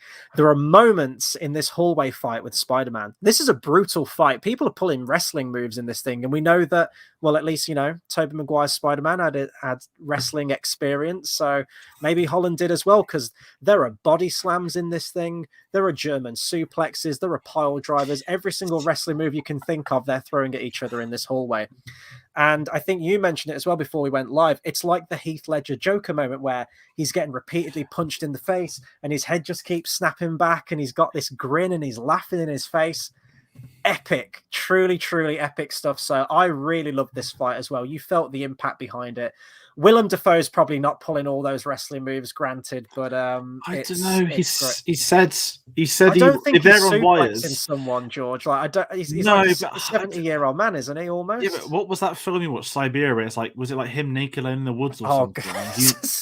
But like, Oh you my know, God, that film. like Yeah. Willem Dafoe is, I think, a very rare actor that he's physically committed to roles. Not that you see the weight gain loss type thing, but the physicality of him, like he's in phenomenal shape. And I think Dave commented about the de-aging earlier, but this is the best de-aging I've seen by a countryman. Now I know he's not.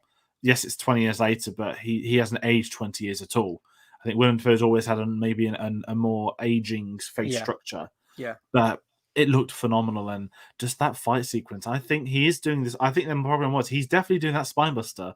But the way it goes through floors as well. I know, yeah. Because it always makes me think, like, in Spider-Man 1, when he gets the Goblin serum, like that, is it like 800% muscle increase that comes on the screen, or like something insane like Drago? And you always forget, like, he is a super soldier, kind of like it was designed to be a super soldier serum. And you know, just going back to see when he kicked Spider-Man across the parade into a lamppost and all that sort of stuff is just, it's great to get him. But I think this isn't a diss on the mask. I love the mask, but getting him in a new costume, I think we got to see a bit more of that physicality, that because we saw that he wasn't in an armored suit when he was pulling those punches, it looked a bit more real. It's not a criticism of the original suit, because I love it was like a homemade Goblin design for this, wasn't it? It's like, we can never do the skin tight mask, and we never will, but we'll give him a satchel and some tatters to kind of make a new Goblin suit, and I quite respect it's like homeless Goblin in this, isn't he? Yeah, pretty much. Yeah, and it's great, and you know something's going to go wrong for Aunt May, because I first thought, before it all happened, she goes into, when they clock something, so I think his spider sense goes off, and he's trying to figure out who's it going to be, and Aunt May goes into the room, and I was like, oh my God, a bomb's going to go off, isn't it? Because did you imagine if it was the skeleton bomb from the first? I did think that at some point when he came in, I thought, oh my God, he's going to get the skeleton bomb back out. And Aunt May came out alive. I was like, "Ooh!" But she's got the green serum in her, and I think, I mean, I know you'd said to me yesterday you'd seen that, but get sport. So last night they said they saw it get sport, which I was very, very surprised that came out. I hadn't seen anything, and I'd be quite gutted. But when you got to the death, because you know she's in peril, she's running for the elevator, she's trying to get down, she's trying to get away, and they're just going floor at a floor, like taking out 10 floors at a time in a Mortal Kombat fight. I knew something's going to happen. Yeah, brilliant comment. There was stakes to this, and someone was going to go, and then it's when Aunt May got involved, and you just see the glider rise once more, and I was like, "Oh my word!" Did you think the blades? Did you think I thought the blades were going to come out? I think, "Oh my word, we're going to get Spider-Man 1 without spider sense." And when everyone reacted in our screen, you could hear a pin drop. That glider yeeted her across the room. And it was the way, like, it was like playing GTA. Yeah, like, it just like ripped her off. Yeah. And I was like, oh my word. I was like, they've killed Aunt May. And I was like, geniuses. I wasn't celebrating it, but, and then obviously she got up, and I was done. I was like, I'm sick and fed up of these Marvel films not killing off any Marvel people. She's just been killed. You said earlier to me, it's a rocket, like, at her at full speed through a wall. Yeah, she got hit by like a truck or something, like the way that thing hits her. Yeah, and I was ready to be like, I'm done here. But then you got the camera stops, I think, because it's like following them, isn't it? The camera stops and she wobbles, and I thought, oh my God, they're gonna kill Aunt May. They're gonna kill Marissa Tomei. And it was a very, very, very well done scene. I think Tom Holland's acting again was really good in this. He was great in this entire film, but this scene and what this scene's repercussions are. And then she said the line, and you know, I'm not going to diss on it. It's not Cliff Robertson's dialogue, but we got given the line, you know, and not to take the piss out of the previous films. You know, we can joke saying it's Iron Man Jr., and I think we always joke saying, oh, it's Uncle Tony Stark, not Uncle Ben. I think it's Tony Stark's gravestone in the Mysterio vision, wasn't it, in Far From Home, all that kind of stuff. And, you know, everyone was asking, where's Uncle Ben? I think someone once said, like, his briefcase belonged to him. I was like, I'm pretty sure they did that in Amazing Spider-Man. But for her to say it made sense that she has been their form, she has been the origin, and she died because it was his fault. It wasn't someone getting gunned down an alley. He tried to help the Green Goblin into being normal, and an innocent person has lost their life due to his mistake. And I just thought it was a phenomenal scene. And even the whole police people coming in after to shoot him, so he's got to go. I think he says like, "Move your eyes, mate," like he won't leave her body. And what a scene! And that's when you know this film's going to the next level. And I didn't think these films would be capable of doing that, but they did. And I'm very glad they did from a storytelling point of view, because I don't think there's much more you could do with Aunt May in these films more than any other. And yeah, fantastic scene. I don't want to speak about too much. I'm going to hand over to you. No, you're good. You're good. It does kind of depress me in these films how sidelined Uncle Ben is, because I do think that's intrinsic. I mean, we don't see Uncle Ben; it's all after the fact. But even mentions of him, just like the gravestone, like when he goes to the grave at the end of the film, I was hoping it would be a joint gravestone of Maybe Aunt May he and never had Uncle one. Ben. Maybe, who knows? They're doing that Disney Plus show, aren't they? That's one thing I was actually quite curious about now. That's right. It's like wheeling that meme, isn't it? Wheeling Uncle Ben out of retirement one more time. It's got sort of like they had a picture from The Godfather of yeah. And not that this excuses, the concept of the multiverse excuses bad Spider-Man films. I still think Amazing Spider-Man 1 and 2 are awful, but when that line came in here, my brain before this film and before the concept of the Spider-Verse stuff was, you're not doing the origin properly. The Raimi films did it properly with Uncle Ben, giving that line to him and the whole Uncle Ben story and the proper natural origin story. And every other iteration that's come out, it's either try to be so different, trying to hit the same beats that the Raimi ones did, looking at Amazing Spider-Man, but trying so desperately to do it in a different way that it came across as clunky, or they just don't do it at all in the case of the Holland ones. But when Aunt May delivers this line in this one, I've become a bit more open to adaptation, I guess, of the source material. Now you can have your classic Spider-Man in a timeline. You can have a different one where you got similar elements. Even the MJ thing in this film is like a weird little side tangent. I was always against like, that's not the character of Mary Jane. She acts nothing like the character of Mary Jane or anything like that. But in this one, she says that her name isn't Mary Jane, is it? Is it something Jones? I can't remember what the first name is. So whilst I still think that that's a clunky reference to it and didn't really need to be in the film, it's that similar qualities from different timelines, but slightly different. And I've softened to the idea of, different interpretations, I guess, now, and similar aspects about the Spider-Man character, but how they can come across differently between different characters and whatnot. Going back to Marissa Tomei, it kind of frustrates me a little bit because I think it's a fantastic scene. It's a well-acted scene. It's emotional. But Aunt May in this universe has never felt like a proper character to me. She's always felt like she's been the butt of jokes. They've just said like, oh, she's hot. She's your hot aunt. And you've got Tony Stark trying to, get off with her. Happy apparently did get off with her as well. And he was in the last film as well. He was with him already. Yeah, like she never felt like a natural character to me. And it's sad because the only moment where to me she does feel like a natural character and fulfilling that Aunt May role of wise life lessons is on a deathbed. And it's such a shame because I wish we'd have had this side to Aunt May a lot more throughout the films as that crux and not been so focused on the comedy or anything. That's it, Michelle Jones Watson, you're right. But this did actually get spoilt for me a number of weeks ago now. It's definitely been a while. It was on a random YouTube video, not related to Spider-Man. I don't even know what it was related to now. And it was like a first comment on a video. Someone had posted on there, Aunt May dies in new Spider-Man film. And I saw that comment crop up a load of different videos. And I just thought, oh, someone's probably just making up facts about it just to look edgy or something. But when it was gearing up, when that glider rose up, I was like, okay, they're going to do something. And yeah, she gets like clocked by that thing. It's like a jet hitting her. And I did think it was weird how she just got up, but I know that that's how sometimes adrenaline works. You can go through the most horrific thing and still keep ticking, but then your body kind of catches up with the injuries. And I just loved how they let it play out. It's very rare in a Marvel film, and even some aspects in this film where there is an emotional beat, but they pepper in a joke. It's the typical Marvel thing. It doesn't really let emotions breathe or scenes breathe. They did with this one, and it was very effective because of it. And it wasn't even just this scene, it was the aftermath as well. Tom Holland's performance when he's on the roof of the school and he's just crying and they just come and hug him. Like, I was still feeling the effects of that. I was welling up at that. And that's the first time I've ever felt connected to Tom Holland's Spider-Man. And it took that scene to do it, I think.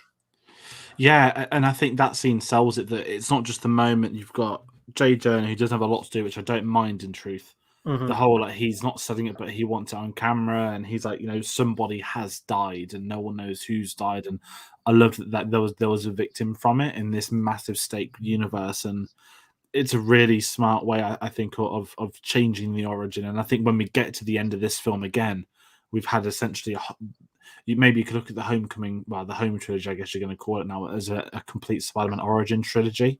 Mhm. Maybe the first origin trilogy ever made, who knows? But yeah.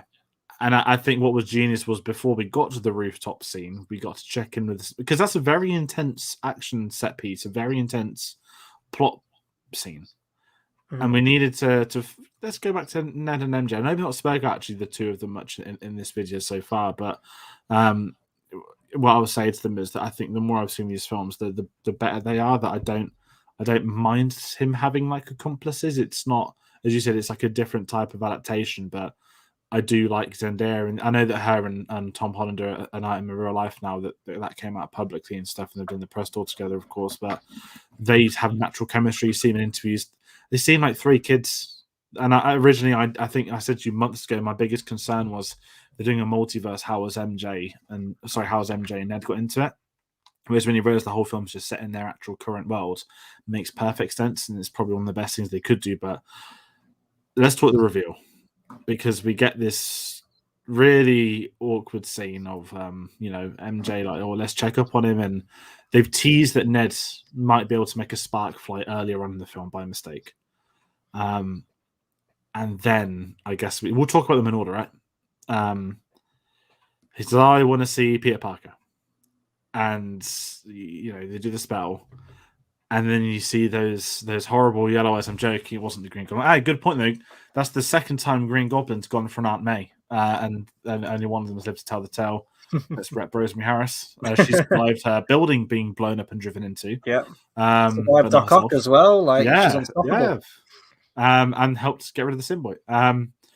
No, the return of Andrew Garfield was phenomenal, because I think I'm safe to say 99% of people expected it to be during these big action set piece scenes Mhm. where you just have a Spider-Man turn up, but the simplicity of it being in Ned's mum's like dining room, and he just happens to be there. He doesn't want to come into the portal, and as he gets closer and closer, it is this amazing Spider-Man 2 eyes. And I might notice to change the thumbnail up to pay respect to that they got rid of the awful Amazing Spider-Man 1 suit, but that got a big cheer Yeah. when he came through the portal.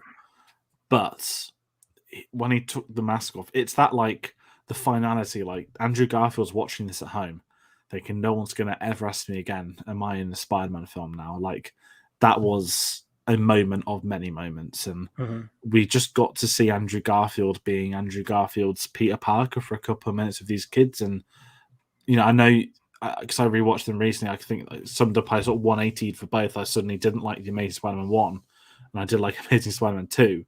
But the flaws of both of those ones was never Andrew Garfield or Emma Stone. It was No. always Sony. And, kind of always saying this is his retribution. And him coming up in the worst kept secret in Hollywood, it still had an amazing effect. No amazing pun intended. But the whole sequence where like he won't do the trick, and he just like puts his hand on the ceiling and like levitates. It was a really great way to bring him back into it. And also, if you aren't familiar with those films, you're going to get the instruction that he is a Peter Parker that's just been taken out of his universe and brought into a new one. Yeah, no, absolutely. I mean, that got the biggest cheer. Well, two big cheers for obvious reasons. But it shocked me when people cheered for it. And usually I'm like, why are you applauding a film? Like they can't hear you. But it was just a nice atmosphere to be in, and that kind of cemented it for me. In that, yes, they were kind of two iffy movies, and I thought they're both bad and didn't really land with audiences so much. But it's nice to see that people still really like Andrew Garfield's Spider-Man, and when you see him in the film, it is a great reveal, I think.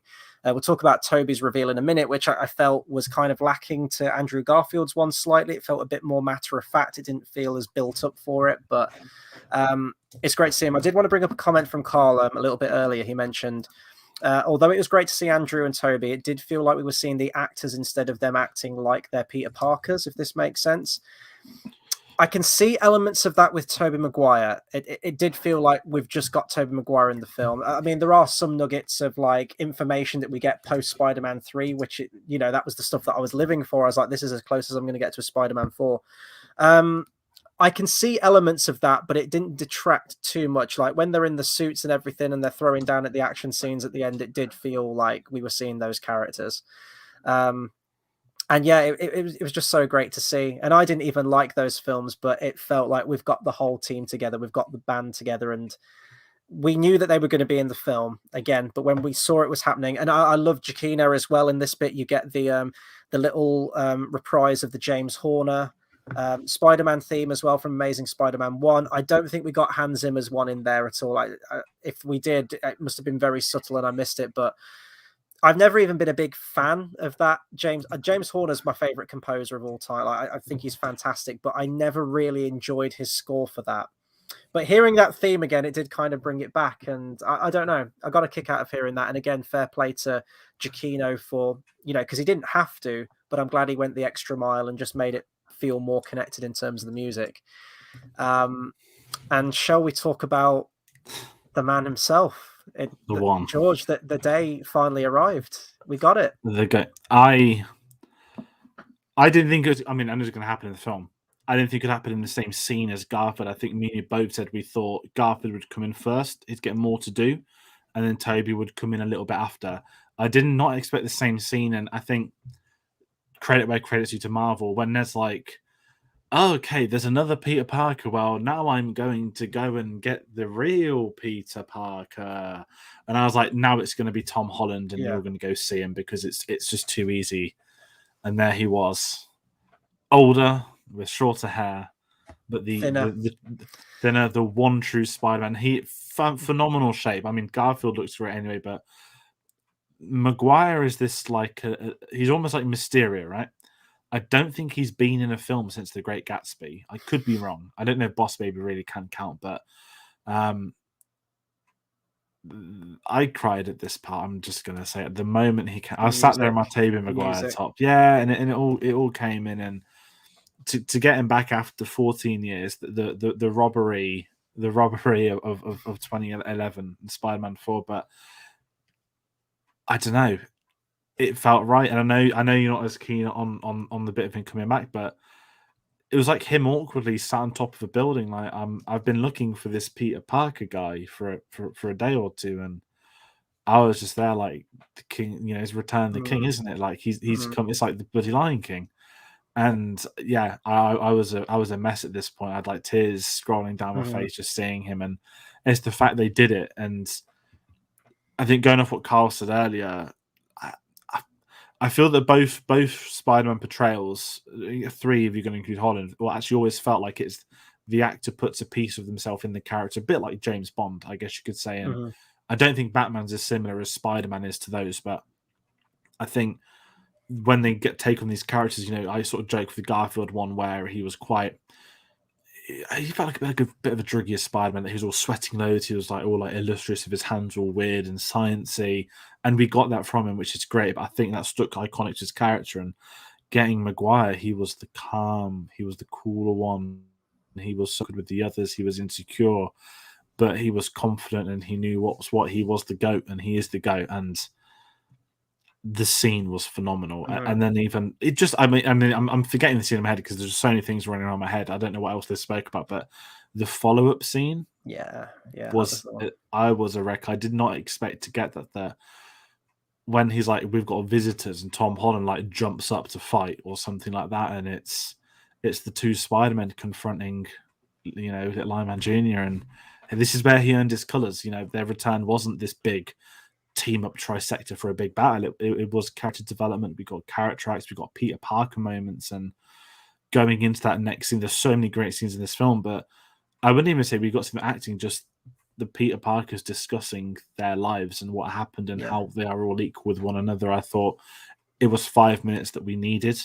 The audience need it. The people that might not have seen the other films need it as well. And I think it's earned. I think Tobey Maguire deserves to talk about his story. Garfield deserves to talk about his story. And we are in Tom Holland's story, and he should listen to them. So it's, if that scene went wrong, the film doesn't work. Mm-hmm. Oh, have we? But the great responsibility stuff. Sorry, you just cut out there a second. What was that last little bit? I was saying that if that scene didn't work on the rooftop, I know we've not really spoke about it, we'll probably will not, but if that scene doesn't work, the film can't work. Yeah. Like, we didn't got to see them all as Peter Parker, we got to see them doing science stuff, show their intelligence, bit of jokey things here and there, but we didn't just get them back for a fight scene, we got them in as characters, and I think that goes a long way for what this film needs to do. And finding out what happened to them post films, like I think I can't find the comment now. I know Dave mentioned that seeing this darker Spider-Man, Andrew Garfield mentions when he said he still went on but stopped pulling his punches. You can absolutely imagine that his character went on to do that. And I think he mentioned earlier saying it's a shame we never actually got to see that in a film. And I agree. A believable continuation of the story. Love that. How they all talk about loss as well, whether it's Gwen Stacy, obviously Tom Holland's there with Aunt May. Tobey Maguire talking about Uncle Ben. Now, I actually misheard a line in this part. Now, when he says the night that Ben died, for whatever reason, I think I was just caught up in the moment, I misheard Ben for M. So when he said the night that M died, I hunted down the person responsible. I thought, God, it's like Skyfall and Javier Bardem. Well, I thought, he usually calls her MJ, but does he ever call her M? And I was like, oh my God, don't tell me that Kirsten Dunst has died after Spider-Man 3 and he had to hunt down the person responsible. And I was like, oh no, it's Ben. And I felt really silly. I think I made a gasp, what the fuck? And I was like, oh, Uncle Ben. You were caught in the moment, it's fine. But again, that was a big thing as well, because Kirsten Dunst, I swear, was one of the first cast members that was announced. And one of my criticisms with this film, this is sort of for the end of the film, is that we never got an epilogue scene of seeing Garfield go back to his universe. I mean, we kind of get epilogues for all the characters in Into the Spider-Verse, the animated film, don't we? And I would have liked that.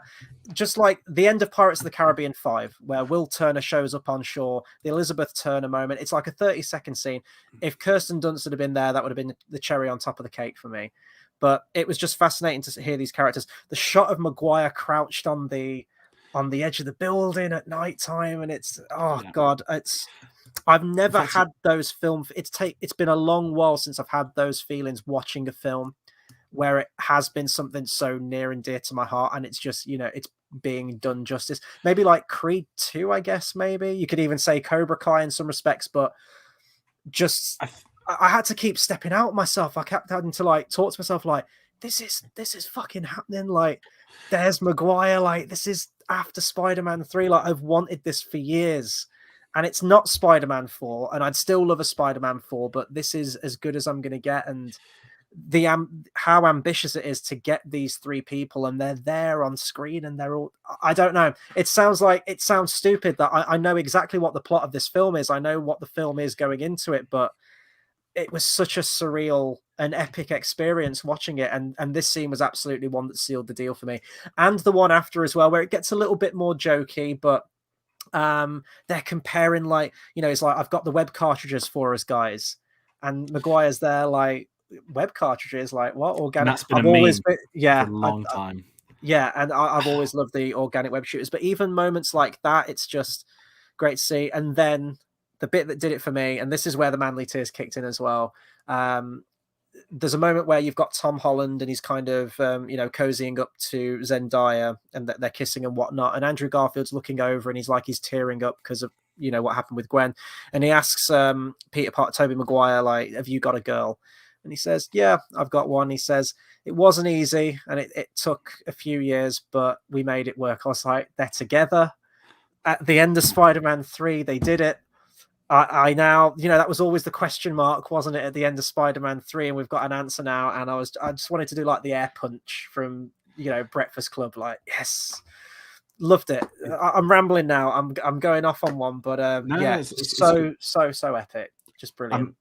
I just want to take you back to the rooftop, because I think the bit that did it for me was, I think I joked to you before, didn't I, that when he's telling the story about how Ben, Ben died, and Andrew Garfield was like, yeah, mine. And I was like, your Uncle Ben died over a fucking bottle of milk. And it was don't compare. And then it was mine's Gwen. And I was like, yeah. And it's it was a really well done scene. And I think both actors got it right, and that, you know, Pete, and then what comes full circle at the end, you know, Peter speaks about his guilt at killing the person on the night of Ben's murder and all that, and that obviously comes full circle as well. But I call it the Science Bro scene. I don't know. There's a famous song, completely irrelevant, which would have killed the mood, but would have been great. It was on, I think it was on Breaking Bad. It was Todd's ringtone. Ironically, Todd's now, I think, engaged to Kirsten Dunst and has kids with her. But it's that song called like "Blinded by Science," and it's a ridiculous song, but it's something I'm surprised has never made it into Marvel. I think the bit that did it for me was that we got the 3 Spider-Men doing science stuff. We got the 3 Spider-Men interacting, well, not just fighting and saving the day. We got to see them. How do we cure our villains? What can we do to help them? And I loved that about this film so much, was that they all came together and agreed in union that this was the right thing to do. And obviously it's gearing up to obviously the Goblin stuff later, but when they're in that room, you mentioned about him talking about, you know, Mary Jane. I mean, sat there like, he's like, it was hard to down. So like, when Bully Maguire just punched her across the face at the desk. Like, it's going to take a few years after that. Yeah, it's definitely a few years. You know, I know the bit you don't like. It's one of my favorite scenes. So for those that don't know the Ned bit, there's been a ridiculous rumor online that we've known is never, ever, ever, ever going to happen. That I think Ned's comic book name is the character that ended up becoming the Hobgoblin. And I don't know if the actor once joked on Instagram, or people just assumed that Ned's going to be the Hobgoblin soon. That'd be terrible. The Hobgoblin. That'd be like an edible Marvel sweet to come with these with McVitie's, but that's never going to happen. We're never going to get him as Hobgoblin. But that moment when he goes to pee, he's like, "So, do you have a best friend?" I was like, "Oh no, Harry," and he's like, "Yeah, like he died in my arms after he tried to kill me." I know you don't like that bit. But I didn't need the last part of that sentence. Like, he like smiled. He smiled, and I was like, "Bully Maguire's in there." I think a tragic moment like that, this is where I come down on it. It's just like, the line could have been for me, like, "So do you have any best friends?" Like, "Yeah, I had one. He died in my arms." And just leave it at that, because I think you still would have had like the comedic bit for Ned's reaction to it, to hearing that news. But it just felt weird for me, like how Spider-Man 3 ended, and that like huge emotional moment, how he sacrificed himself to save Peter. But it would have been, it feels weird that he would go, "Oh yeah, right after he tried to kill me." I'm like, he did though. A lot happened between then, though. Yeah. Like, it felt like it was done for a jokey thing, rather than it was, because it was Ned's reaction to it, and that's why I didn't mind it, because I think that was a really subtle joke. When is he like wheeling around on a chair as well? Like he's wheeling on like a school chair, and does he wheel up to Tom Holland? And like, I think so. I'm but never you mentioned about the you. Hobgoblin stuff. It felt like they do almost set it up just a little bit. It's like a moment where he says, like, "Don't worry, I'm not going to come back as a supervillain." And then there's like there's a pregnant pause. There's like quite an awkward pause, and I'm thinking that's what will never happen. It's got to be them two just on an inside joke, knowing that he'll never do it. So. It was just, I liked that moment, but it was like each person had a conversation. You're right, the whole Zendaya with Tom Holland moment, and Andrew Garfield getting upset and stuff, and you know, imagine he's like, "Oh yeah, my Gwen died," and Peter Parker's like, "I had a Gwen too in the 3rd film." Oh, yeah. Maybe there was a story after, but poor Bryce Dallas Howard. It's like, what is that crane doing in my Photoshop? Let's talk. Is it fair to go to the finale? Yeah, I guess so. I mean, it's because the science scene is just setting up science stuff. The science scene just sets up the villain. Yeah, we're going to the Statue of Liberty, full with Captain America. Do you know what? Not that I've ever been to New York, but I'd actually love to see the Statue of Liberty as Captain America now. That was not that I'm even American or patriotic, but I'm just sat there like, that would actually be a massive improvement. And I think you mentioned that was teased in Hawkeye this week. In a line or a sentence in Hawkeye. I still haven't seen Hawkeye yet, so I'm going to be catching up with that over Christmas. But that's a cool nod. Like, you can go and see this obviously without seeing that, but that caught me off guard because I didn't know about that. So when you see that Captain America shield, that was so cool.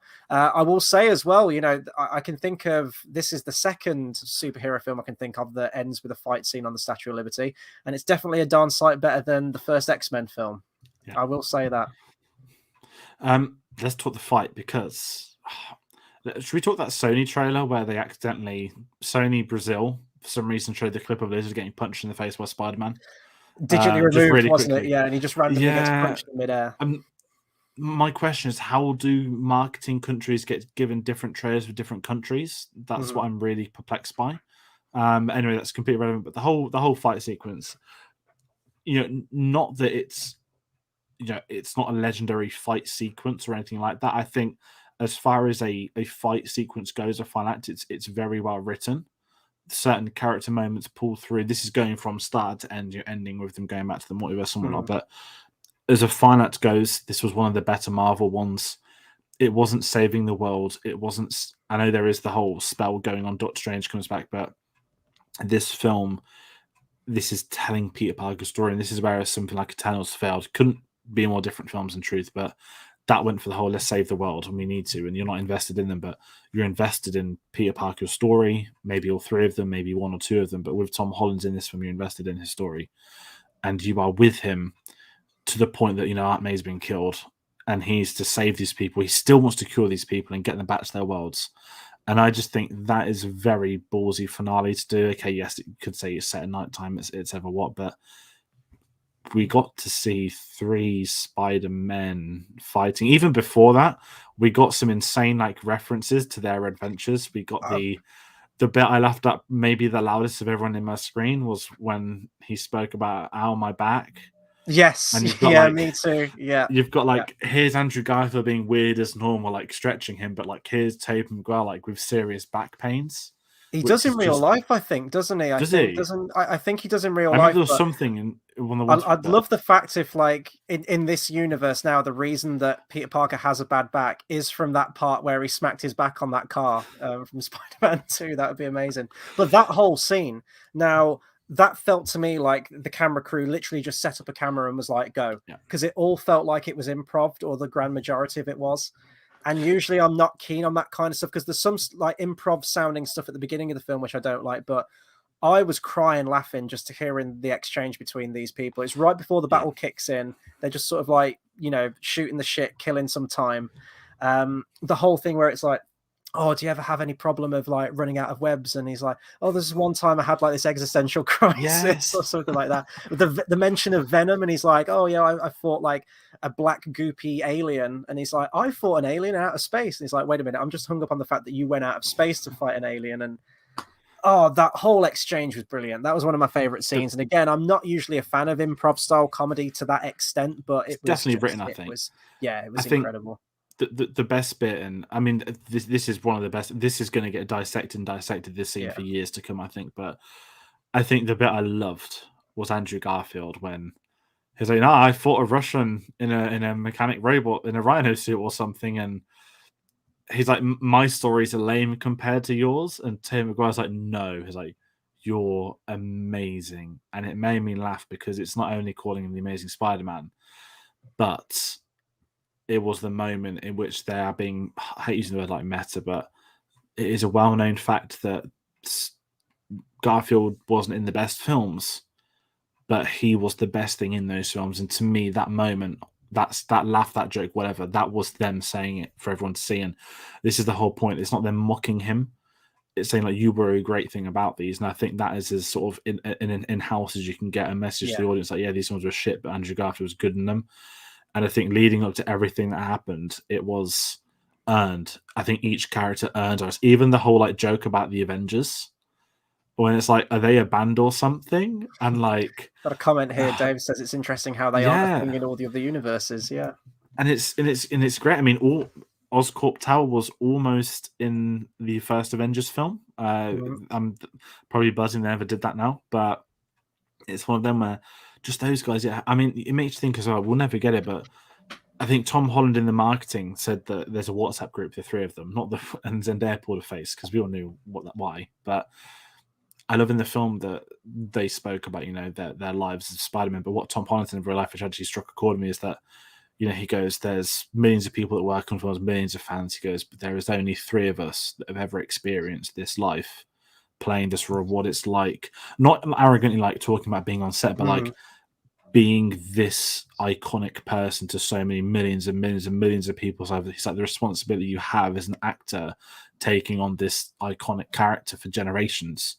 And he said that he basically said that the fact that he could have a group chat with the other 2 to discuss that, he said really meant a lot to him. Now, the reality is, obviously, it was probably made for this film, but I would love to see like those three on a round table, like behind the scenes one day, maybe. And I was thinking this yesterday, really off point, but I would just love to get some good behind the scenes for this film. Just them three just talking about things. It's just, yeah, because each take is so different from the other, yet they all, I think, all three of them rightfully purpose that character. And it'd be like Batman. I know we're getting something similar that next year no one's going to care as much about, but you could argue there's been bad takes on Batman, but if you'd have had a round table with like Affleck, Keaton, and Christian Bale, I don't think that would have the attention that Spider-Man does. I'm not saying Spider-Man's bigger than Batman, but because of how wild it's been, how many other Batman there have been, there's only been 3. So I think James Bond's probably the best comparison. If I had a round table of 6 James Bonds, that would have been one of the most insane conversations in history. I think Spider-Man's reached that point, and just this bit, just without even mentioning it, but you've got your what do we call them, like autograph shots, which everyone's goal is going to be to get signed for the future. It's the 3 of them in front of the moon, all posed. And you know what, Tom Holland at the front, fine, it is his film, he rightfully should be at the front, I will say that. But just that moment, that is like that was the shot. That was the shot, wasn't it? Yeah. Yeah. You think of like Endgame, you think of Portal scene, whichever film it happens to be, that is the moment. Really reminded me actually of the final shot of Amazing Spider-Man 1 where it all goes into slow-mo, and I think that was when 3D was massive. I think that film was converted or something, and the web was meant to come out of the screen or something like that. Doesn't look great as a still frame now, but yeah, that shot. I was making sounds at the film. I was talking. I was going like, oh my god, like verbally out. And I've never had that for the longest time that I can remember in the cinema. But everyone was so invested in it and just couldn't believe what they were seeing. You were kind of laughing, like just out of excitement, out of joy, like you couldn't comprehend what was happening, at least for me as I was watching this thing. Lucas mentions as well how he loves the interaction, saying how he loves how Andrew interacted with Electro, Tobey interacted with Sandman, and then you see Tobey fighting the Lizard. It was bizarre seeing them fighting each other's villains, but it was awesome. I love that. I love how it kind of turned into a free-for-all between everything, but the emotional beats were there within that moment as well, which made sense for the character. I'm just going to bring up here. Well, I guess we knew this was going to happen as soon as we saw the trailer as well, but Andrew Garfield saving MJ. Really nice moment for the character. I think I got a bit misty-eyed at that point. I don't think I cried at this, but I could be wrong. But I think what sold it is the way they build up to it. It's Tom Holland doing the jump as well. It's not like, oh look, he's over there and she's here. It's he does the jump. The Goblin snatches him. That's as comic booky as you're going to get with something like that. And then it's just Andrew Garfield, and it's so quick. It's like Gwen's death, and I know that's intentional, but it's how quick he jumps out, grabs her, picks her up, and catches her before she hits the ground. And I think to me that was what made it beautiful. But it's the fact he like kind of didn't let it go. Like, see, it was that pause, and there was claps at that moment in our screen. Like every single person there knew why that meant so much. I think he was crying as well, the actor, wasn't he? But again, he set that point of purpose, being about how he took the blame for Gwen's death and how he couldn't do it. And I think that moment, and that's the significance of this film, that they were able to write character arc points while talking about the past, but set them up to be rewarded and completed in this film. And I just think how the hell they did that, I don't know, but definitely MJ was one of them. Yeah. I guess we get onto our sort of like final. I mean, so much happens during this action scene, guys. Like, so much happens. But if we kind of jump ahead, maybe to sort of like the final boss fight showdown with Goblin, it almost felt like a Street Fighter or Mortal Kombat arena, didn't it? Like the little platform they're on. Again, another brutal fight scene, and just Tom Holland just laying into Goblin. I'm very surprised there was no kind of like little slither of blood at the side of the mouth or like blood coming out of the nose, which is the usual thing. He's absolutely fine after getting pummeled to like pretty much 800% body strength though. This is a good point. This is a very good point. And then, in anger, he picks up the glider. We get the moment. He's going to bring it down, and Tobey Maguire steps in and says, like, this isn't the way. I do wish there was an exchange with Tobey Maguire and Norman Osborn, though. That felt weird to me that he never kind of acknowledged him. I guess you could make an argument that him stopping the glider is his way. Oh, no, but if he was taken out of that universe, the glider thing wouldn't have happened, would it? No, this is what I was curious about. I think that feels like a moment that would happen after knowing that Norman had died by his glider. I'm not sure on that. I think there was a couple of things that it's later on in the film, like he's sat on the floor next to him, and they didn't like interact, and I was very curious because I think Peter always respected him, didn't he, Yeah. as like a father figure. But I think Tobey Maguire's character, when he was speaking about the whole guilt of the death, I always thought he was speaking about killing Norman as well. Because Mm, you knowing what the path did with, I mean, it's not his fault Norman died. Let's be honest, but mm, yeah, no interaction. I was surprised in truth, but I think at the timing point, it hadn't. I think you're so invested in Tom Holland's beef with him that you're willing to send. It would have been awkward. It was like, so I died. How's my son? Wow, he's dead too. And he turned into the Green Goblin. Like that would be unhinged. It'd be funny, but yeah. I don't know. I kind of wish there was something, but I think it would be very hard to write something between the two of them. I Mm, wish we'd have got the fight though. Like I know we got the pumpkin blade things, but I yeah. guess because they did it in Spider-Man 3, like hate those things. Like they Hate can't do those. that again. I Um, was hoping for it a little bit. What I do find weird though, and now I'm guessing you had this same thing with Han Solo dying in Force Awakens, because I mentioned that I weirdly I felt nothing at that scene in Force Awakens, but I know it had a big impact on you. When Tobey Maguire got stabbed, oof, my that hands on head. was, yeah, that was, I was, no, they can't do this. I was like, I've been waiting for this my whole life, and you're going to do Yeah, him dirty like this. Is he going to be the one Spider-Man out of the three that yeah. dies? Because in my head, even now, I'm like, you're telling me there's a chance of a Spider-Man 4. You're telling me there's a chance that he could come back again in some way, I think shape, he or could. form. And when he got stabbed, I thought, no, no, no, no, no, no, no, no, no, no. This is too final for me. Like, you can't kill him off. It's weird though, because it feels like a mortal injury, and then it's just played off as a He joke, says and it just he feels said he's been stabbed before, and he's I been was trying to think cut, like but he's that's never what I thought. He been was. I don't stabbed. remember him being stabbed in the back, but one thing that I kept laughing at, which is really irrelevant, was when he's lying on the floor. He's like smiling at them both. It wasn't like a death scene. It was like it's like I've been stabbed before, and he's like smiling at them, like lying like flat, like he's gonna like he's trying to fall asleep or something. But It was I a was a weird bit moment worried. for me because it didn't really have a payoff, and then like he's still Yes, stabbed, and they make jokes like oh, you're in terrible pain, aren't you? Like, yeah. And it's like, okay, so if he goes to and he his was stabbed in the timeline, back, his is he back. just gonna bleed to death in his own original timeline? I didn't get it. I don't know why you needed to have him stabbed, because that felt like a huge like pivotal moment where they were going to kill Maguire off, which would have been traumatizing for me, but I nothing was really gained from it. So yeah. I'm I don't think they did test screens this one, but I wonder if they maybe shot two scenes. Hmm. I wonder if, oh, do we kill him? I think it wouldn't have worked. I think it would have been unfair on Maguire's legacy that, hey, look, he's going to die in well, not a cameo, but in a supporting role in another Spider-Man film.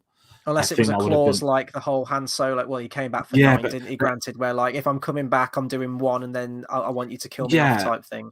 But to be fair to the sequel trilogy, obviously, I know that Carrie passed away, which fucked it, but the whole concept was 7 was Han's film, 8 was Luke's Mm. film, 9 was always going to be Carrie Fisher's, and obviously we're not getting a Spider. Maybe they'll pop up in the next one, I don't know. But I think I wouldn't have liked him dying. One of my friends was saying they think it would have worked as passing the torch. But I think the moment in which he stops the glider is him passing the torch for me personally. That was the moment. And you got that great bit when he's angry, he's been stabbed, but Tom Holland obviously catches the anti serum and stabs it Mm. into the Goblin instead. And it's an interesting one because you're right, we don't get the dialogue between the two of Tobey and Goblin, and I'm curious as to what it would be when it could have occurred. Mm. Because obviously, when they each sort of cured each other, you had Garfield back with eyeball Paul. You had obviously Spider Man. Well, yeah, I guess you can call him Spider Man with Flint Marko, the proper Spider Man, and I think each character was rightfully paired up with their Mm. multiverse, their world ending stuff, and even Doc Ock, which I spoke about, the moment when Doc Ock appeared and grabbed both Spider Men around the head as well. I thought, oh my word, like is Doc Ock the leader of this new Sinister Six? And obviously, you know, he turns on Electro, which I think was a phenomenal scene. I think Mm. Jamie Foxx had a great payoff with that the ticking cure bomb thing, and Mm. Green Goblin got to fight Doc Ock really briefly too, which was always wanted to see something like that. And Mm. obviously he chopped off one of his arms, didn't he? But Yeah. just again a whole final thing, and what sells it, I guess you could argue, is that you know not only have you had the Goblin, you know him not killing the Goblin, going full circle, but he tells Doctor Strange do the spell. The spell thing. Okay, so I wanted to bring this up now. I get why it has to be final. Everyone gets wiped, but going back to the start of the film, he says like, "Oh, actually, I want to make a few exceptions. Like, can this person still remember who I am?" And he goes, "Yeah, okay, that's not a problem. That's fine. Don't make me restart it." And then he's like, "Oh no, someone else." He's like, "Okay, let's restart." And I thought the reason that everything got messed up was because he kept correcting him. If he'd have just gone to him like at the very end of the film and go, "Look, Doctor Strange, I want you to make everyone forget about me apart from Mary Jane and Ned and the Avengers or something." Probably could have. And he started that spell from scratch with that parameter in mind. Could he have done that? Or did they not want to run the risk and they just wanted to do like a hard reset default? The way I read it was that I think Doctor Strange would have fixed it anyway, the world, because it's Doctor Strange. Mm-hmm. But I think Tom Holland, because of what happened to Aunt May, I don't think he wanted Zendaya or Ned to have died. You know how they would speak about how it's the ones closest to you and whatnot. And right. I think it was him doing the kind of ultimate sacrifice of losing the memory of the person, him just to protect them. Yeah. And I think that's what sold it to me, that it was something I didn't see coming. I don't know if it was obvious to others that he'd do that spell, but essentially gives the factory a reset that Aunt May's died, so it doesn't matter that she forgets. Happy / the Avengers. The OGs are kind of gone at this point in time, the Avengers now, and we know we're probably going to get a new Avengers in Phase 5 or something. And it was the whole Ned and MJ stuff, and I think there was a great scene between them. And I think his sacrifice, again, it goes to Tom Holland that Spider-Man would do that. Spider-Man would sacrifice his to save them at the risk of anything happening.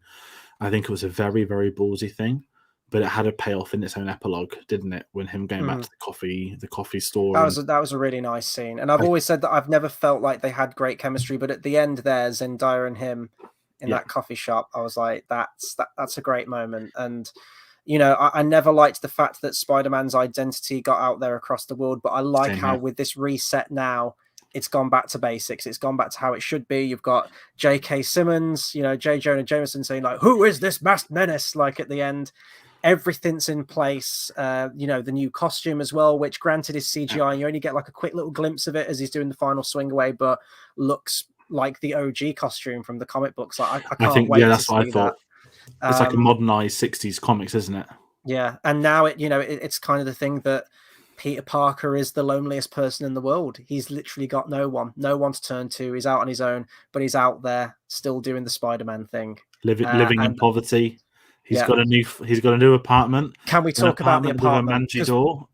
I saw the Manji light, and then I heard a man say "rent due," and I was like, "Could it be?" And it wasn't to be. It should have been. I think that should have been. The final. Even if it was a voice. All you needed was just red. Or it'd be like, you know, like, or just you could just have a Russian pretend to be like rent. The polka music playing down the corridor. Someone will edit it eventually. Yeah. That'd be amazing. This kind of leads me. This leads me to ending. Not only is the spell been done, but we have a Spider-Man reset now. We have, you know, we've mocked the horror films. Oh, it's Tony Stark tech. Everyone knows he's Spider-Man. He's all his friends know he's Spider-Man. That man knows he's Spider-Man. He's got no aunt. He's got no uncle. He's got no friends. It's like Dumb and Dumber. We got no food. We got no jobs. Yeah, and he didn't get into the college, and he let them go in. And I think this is what I loved of it. When you got that swing scene, he had a homemade suit, and it's not that a swim suit has to be homemade, but I felt like at the end of this film, this is the origin of Tom Holland's Spider-Man now. We now have Spider-Man for the first time, and we know he signed on to a new trilogy. Whether or not that also means cameos in other films, I don't know. But the end piece for me of this film sets up whatever they want to do down the line. Whatever they got to today is justified. Yeah. And I think kind of excuses the other films, because we've had this hard reset for storytelling purposes and character development, not because we can just press a button and reset the multiverse.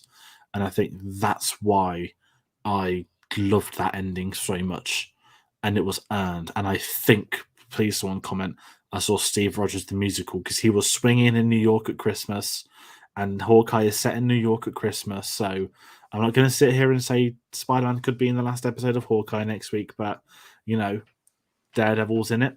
Another Daredevil character's in Hawkeye. Maybe we're going to get some old school Spider-Man stuff coming in. Where before we talk about credit scenes, this has left me maybe as excited as I was for the first time since Civil War with Spider-Man's character, where I'm like, oh my god, like we've got a new Spider-Man. I can't wait to see the film. And as we can joke, it's took like 6 or 7 Tom Holland appearances to get there for me personally, but here we are, and the factory reset, and in my head, I'm playing the Tobey Maguire theme of him Yeah, singing. me too. It's not as good as Tobey Maguire's. We get a final swing away. Like, time. Always end it on Spider-Man hype, and you'll never be disappointed. And they do.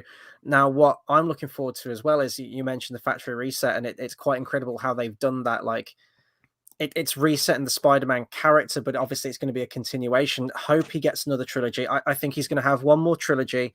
Then we're going to get a passing of the torch to Miles Morales, which I think will be fantastic, and I'm here for it. But he's in this apartment now, right? He's in a grotty apartment. He's got no job. Where's he going to go to for a job? I hope we get daily. Let's see, are they doing the Daily Bugle thing? Because he's kind of behind a desk, like it's not the J.K. Simmons thing. He's more of like an online personality rather than a newspaper. But if we could get some scenes, there is a newspaper in the world. I think they were loads of advertising. There is a newspaper. It's just not ran by Jay Jonah. Yeah. It's a shame, because I was thinking like if in that reset could we get the Office stuff again in some way, shape, or form? But time will tell. And I think that this is it, isn't it? It leaves us on this journey of what's going to come next. I know that Sony have penned in a couple of release dates. That could be Venom 3. That could be Craven the Hunter. I've just mentioned the awful V word. Yeah, should we talk the credit scenes? I'm going to bring up Carl's comment to kick us off with this. Yeah. The end credit scene, I still can't stand Tom Hardy as Venom. The overacting drives me nuts. You go into it first, because I still haven't seen Venom 2 yet. So what were your impressions of the mid-credit scene? I got very, very, very excited. Not because of Venom, not because of the symbol, not because of Tom Hardy.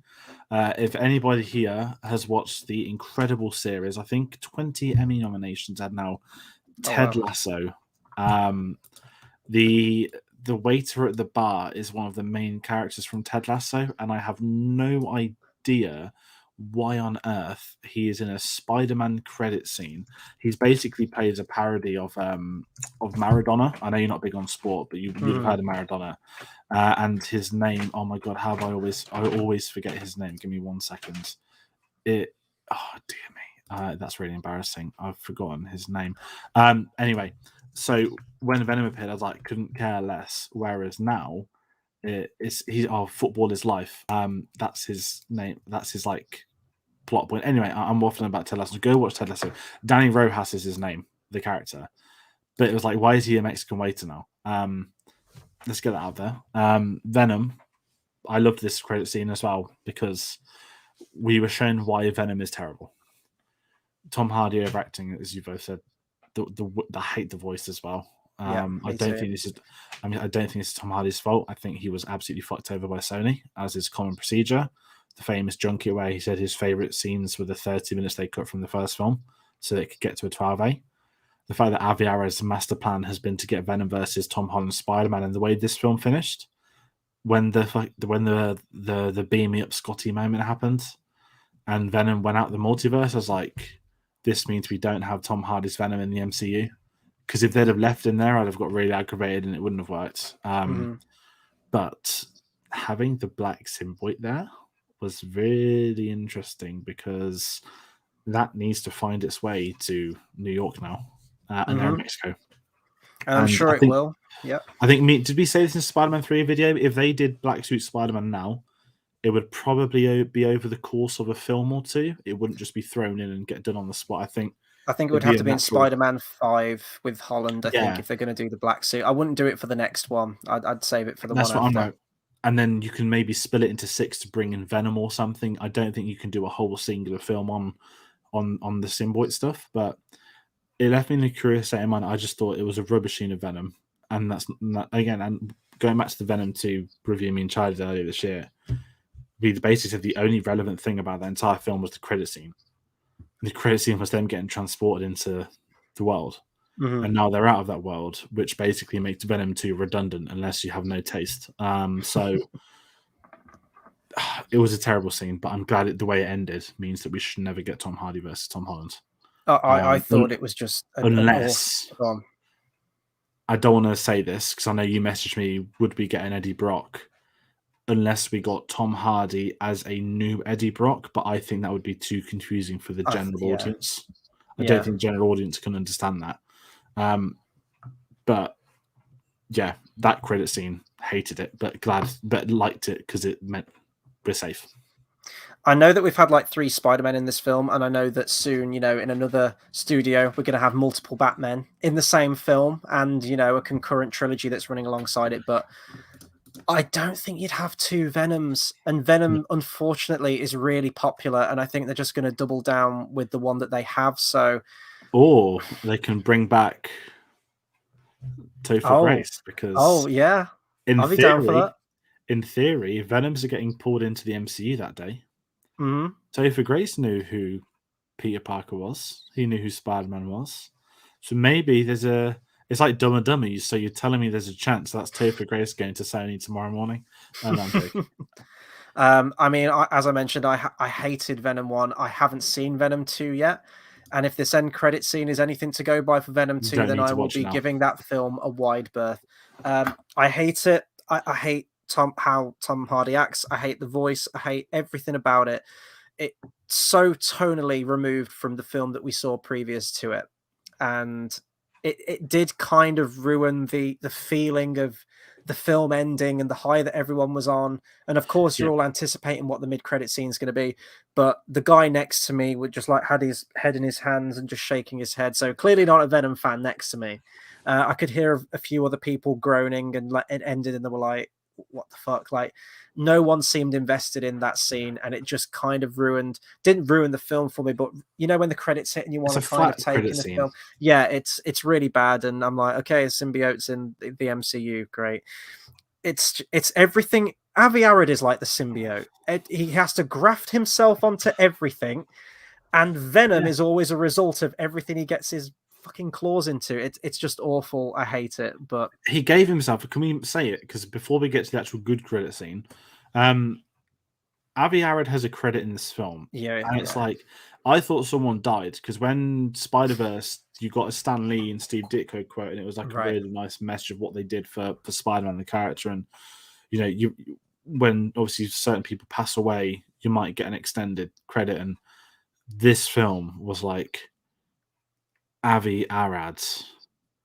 Like, this is, I don't know what it read. I'm going to catch it tomorrow properly because I want to watch the Doctor Strange trailer again. But it was almost like, we want to thank Avi Arad for building towards this film over 20 years. Essentially, they were trying to say that he is the mastermind behind Spider-Man No Way Home. And I'm just sat there saying, you fucked over Tobey Maguire and Sam Raimi. You fucked over Andrew Garfield. And Kevin Feige bailed you out. And do you want to give yourself a paragraph credit in your own film? Like, go fucking credit yourself in Morbius, the living vampire, so that no one gives a shit about. That's really rubbed me up the wrong way all day today, because I think it's quite disrespectful to credit yourself when you're alive as well in that manner. Yeah, it's like from the imagination, from the genius that is Avi Arad, isn't it? Like, and let's say Kevin Feige turned around tomorrow and was like, I'm going to stand down from Marvel Studios, and at the end of Phase 5, I will be gone. I would fucking, he should have his own fucking MCU intro. Avi Arad, to credit yourself in the credits. There's a message. No, wait till you die, and you don't even. Yeah, I'm just going to hold back. I was thinking it. Don't worry. But it's. I just think it's really distasteful. And as I mentioned, Steve Ditko, there was actually a couple of Steve Ditko references. There was a graffiti that said Ditko.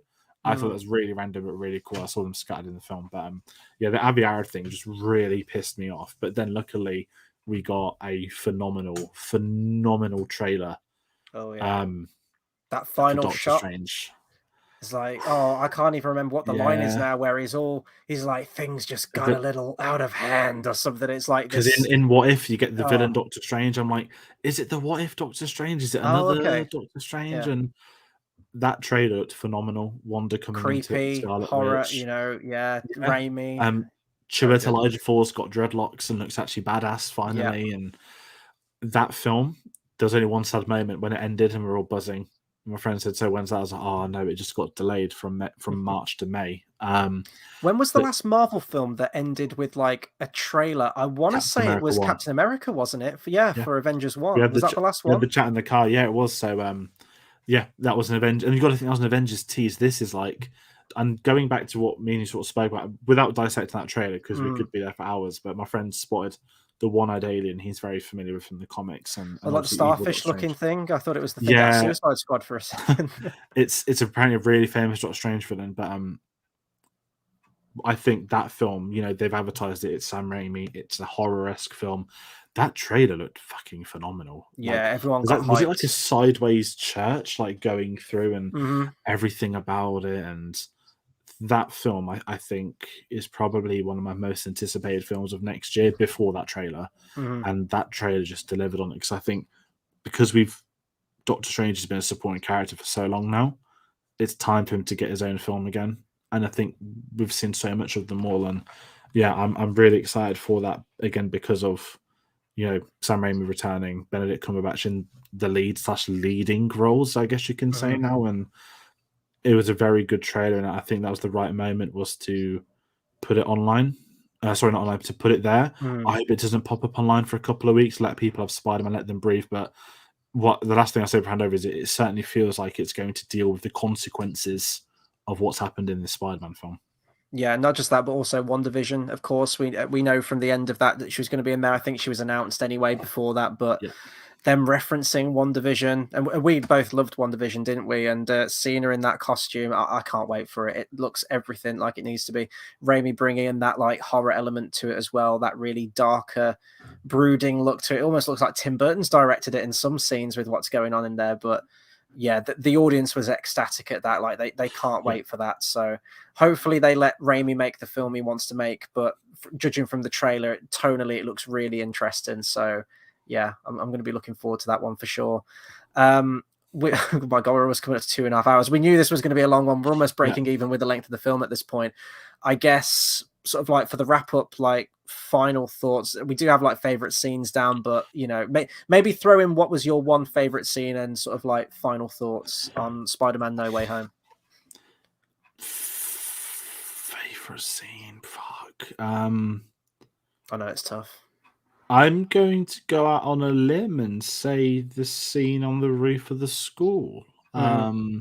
Same. Just because I felt there was character development, the three of them having a mature conversation about the difficult side of being Spider-Man. So I'm going to politely say that at the moment. Obviously, for sheer adrenaline, there's a lot of other scenes, but maybe for a storytelling purpose and for the greater, bigger picture, it could be that moment. I'm curious to see what yours is.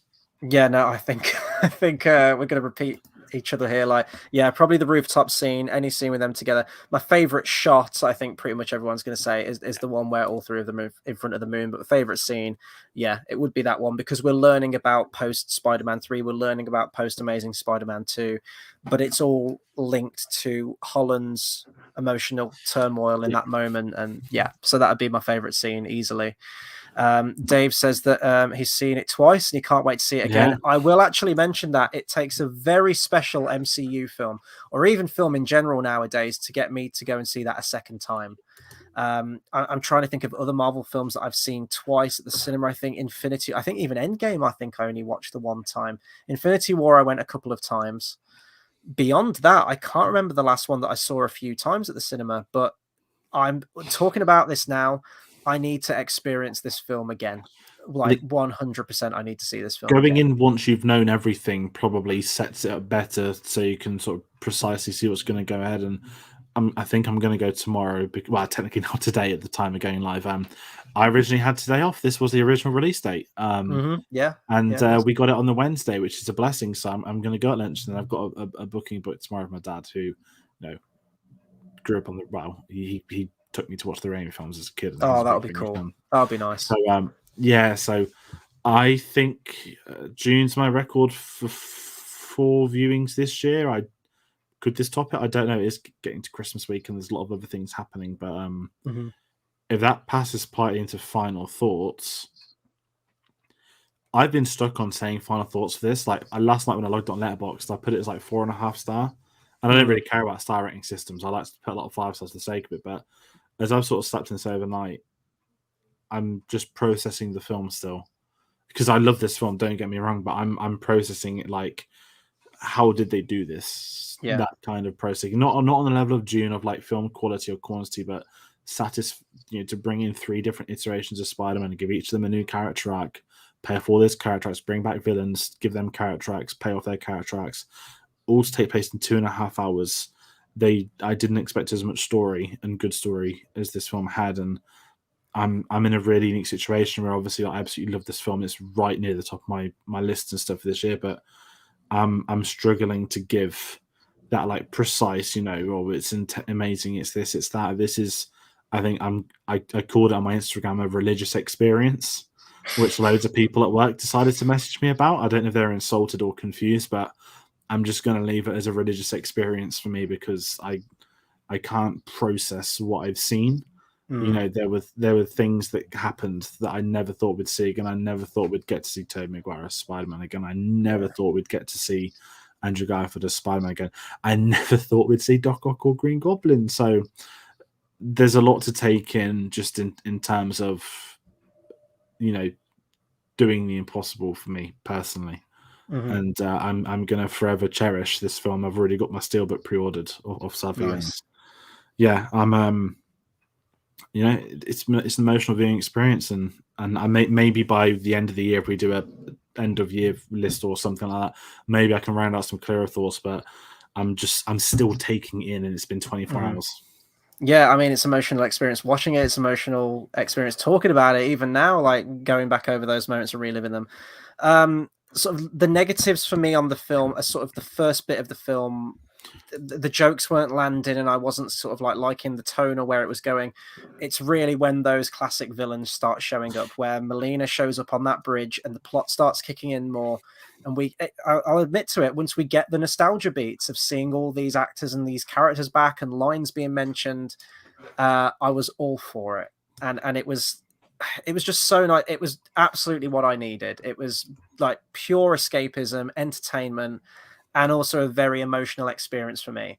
If I'm thinking about other films, like when Toy Story 3 came out, like that was massive. That felt like that was more for like directly to my childhood, but that same kind of feeling where you're seeing these characters come back that mean something to you. It was that same kind of aspect, like when seeing Tobey Maguire again, and even Andrew Garfield. I don't really like those films, but this film wouldn't have worked if one of them hadn't have come back for it. Everything was riding on all 3 of those characters coming back, and not just that, but them being written well, interacting with each other well, and that happens, and it's great, and it's just absolutely wonderful to see. For years, we've been talking about wanting Tobey Maguire back in some way, seeing that classic Spider-Man suits, let alone the villains and everything like that, hearing the music, and we got it all. And, will we ever get a Spider-Man 4? Will we ever get another Tobey Maguire Spider-Man film? I probably don't think so. Never say never. I never would have thought we'd have got this, but if this is it, it's a wonderful send-off to Andrew Garfield Spider-Man, Tobey Maguire Spider-Man. And I still can't believe some of the things that I witnessed at the cinema on that Wednesday night. Seeing them all in action together, it almost felt like I was in a dream. It felt like that this was like some fan fiction I've always wanted to see. And here it is happening. So yeah, absolutely. I'll be seeing this a second time. I'd thoroughly recommend it. I think it's a wonderfully entertaining film, and probably for me, the third best. I was about to ask you, okay, I'm not asking us for numbers, but can you rank top 3 out of, I think we got the same, right? Spider-Man 2, Spider-Verse, and No Way Home. I think those 3 are in their own Spider-Man dimension, but I'm struggling. I think it's too early to rank it. I literally have my letterbox open now. People are going to hate me because I think this is a better film overall than Spider-Man 3. But that trilogy is This one. Okay, I would go Spider-Man 2, Spider-Man 2, Spider-Man 1, Into the Spider-Verse, Spider-Man 3, then this one. And this is a better film than Spider-Man 3. It's a more consistent film than Spider-Man 3, don't get me wrong, but that's always going to be, up there for me. But yeah, this film completely bowled me over. And you guys know, and George, you know that I've never been a fan of Tom Holland Spider-Man films, and this one has made me excited to see where it goes from here. So that's an achievement in and of itself. I guess that will do it for our review. I mean, we could probably talk for hours more on this film, and I'm sure we'll probably be talking more, offline about this film too, the more times that we see it as well. So we want to hand over to you guys now, and we kind of already have. Like, you guys have been brilliant, so thank you to everyone that's tuned in, either for the whole thing or come and gone during this review. Your comments have been brilliant, and we want to keep the comments going as well. So be sure to let us know what you thought of Spider-Man No Way Home. Why not rank the Spider-Man films as well, if you can arrive at that? Anything regarding Spider-Man or the future of the Marvel universe with Spider-Man, be sure to like, comment, share, and subscribe. That feels like the end of an era a little bit for that little Spider-Man sort of like mini marathon that we've done over the last few weeks. So I'm going to pass over to you now, George. What else have we got coming out on the channel? Because we've got a few more little mini marathons going on, I think, haven't we? We do. So, unfortunately, for the box office's sake, there's a new Matrix film out next week, and we're going through them and legal reasons as to why it's coming out in 2021, not 2022. So our reviews continue tomorrow of the Matrix related. That's myself, you, and Tom Woods. Much like Agent Smith in the new film, we have just replaced Tom Butler with Tom Woods. We had to find a fan of the Matrix sequel, so if you're a fan of those, do check that. If you don't like the sequels, I'd say it's a pretty balanced discussion. It's a very one. I'd never seen the sequel until tomorrow's video going. It's been pre-recorded, so at the start of that video, I think we make a wide prediction like we hope you like the Spider-Man review from the night before. But yeah, so do check that out. There's a big TV show we'll speak about in a couple of weeks. There's a few things happening. We're slowly quietening down on the big things, but there is something big happening his anniversary, which is the politest way for me to hand back over to Chris. Yes, absolutely. So, wow, in 2 days' time from now, it will be the 20th anniversary of The Lord of the Rings, The Fellowship of the Ring, which is absolutely insane. I still can't imagine. I can't believe it's been 2 decades. So on Saturday, so the day before the 20th anniversary, Saturday the 18th, I'm going to be on a review with Harry. If you've seen any of our Battle of the Brackets videos, he's appeared on a couple of the more later ones that we did. Massive Tolkien fan, so we're going to be nerding out. We're going to be talking about Lord of the Rings, The Fellowship of the Ring, the impact that film had on us, our first time memories of getting into Tolkien and the film itself, as well as some of the behind the scenes stuff. It's just going to be a really fun Lord of the Rings discussion. So check our social media details for that in terms of times and when that's going to be streamed. That'll be a live review, that one. And if you're not tired of The Lord of the Rings or The Lord of the Rings, The Fellowship of the Ring, I will be jumping on a live watch along again at some point. Times will be on social medias. That will be Sunday the 19th, the day of the 20th anniversary. And yeah, I'm going to be watching The Fellowship of the Ring, extended edition, of course. I might even crack open my new Blu-rays that I bought and did an unboxing on. But yeah, it's going to be fun to talk Lord of the Rings. And obviously, The Fellowship of the Ring is only the first one. There will be reviews for Two Towers and Return of the King as well. So yeah, check out for those too. Definitely. So as I said, everybody at home, we really appreciate this series. It's been very random. It's not been like Bond. We've not done it for 6 months, but you know, we're in December now. We've reached the end game. We've reached the Spider-Man hype train. We've had the people come back. We've had some people come, some people go, and all that kind of stuff. And I just want to thank sort of everybody that's been checking out these reviews. I know a lot of people at home have been revisiting these films over the last month or two as well. Obviously, we've got Spider-Verse 2 coming out next year. And guess what, people? By the time that film comes out, we'll have been able to have had 10 films. So maybe there'll be a ranking to do at some point properly. So fingers crossed, but a big thank you to everybody, of course, for watching these with us. Do get us on social medias, Twitter at @cinema_savvy, Facebook and letterboxd.com/cinemasavvy, TeePublic link in the description below.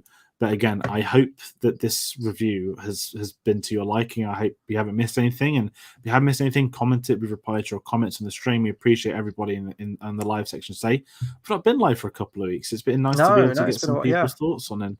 As we said, it's going to be a pretty intense few weeks. And of course, we've got Christmas coming up as well. So, you know, there's Hawkeye, there's Boba Fett, there's 2022. More things to plan, more things to work out. And we're quite excited to see what we're going to get up to. So a big thank you to everybody. And we'll be sure to see you on the next one.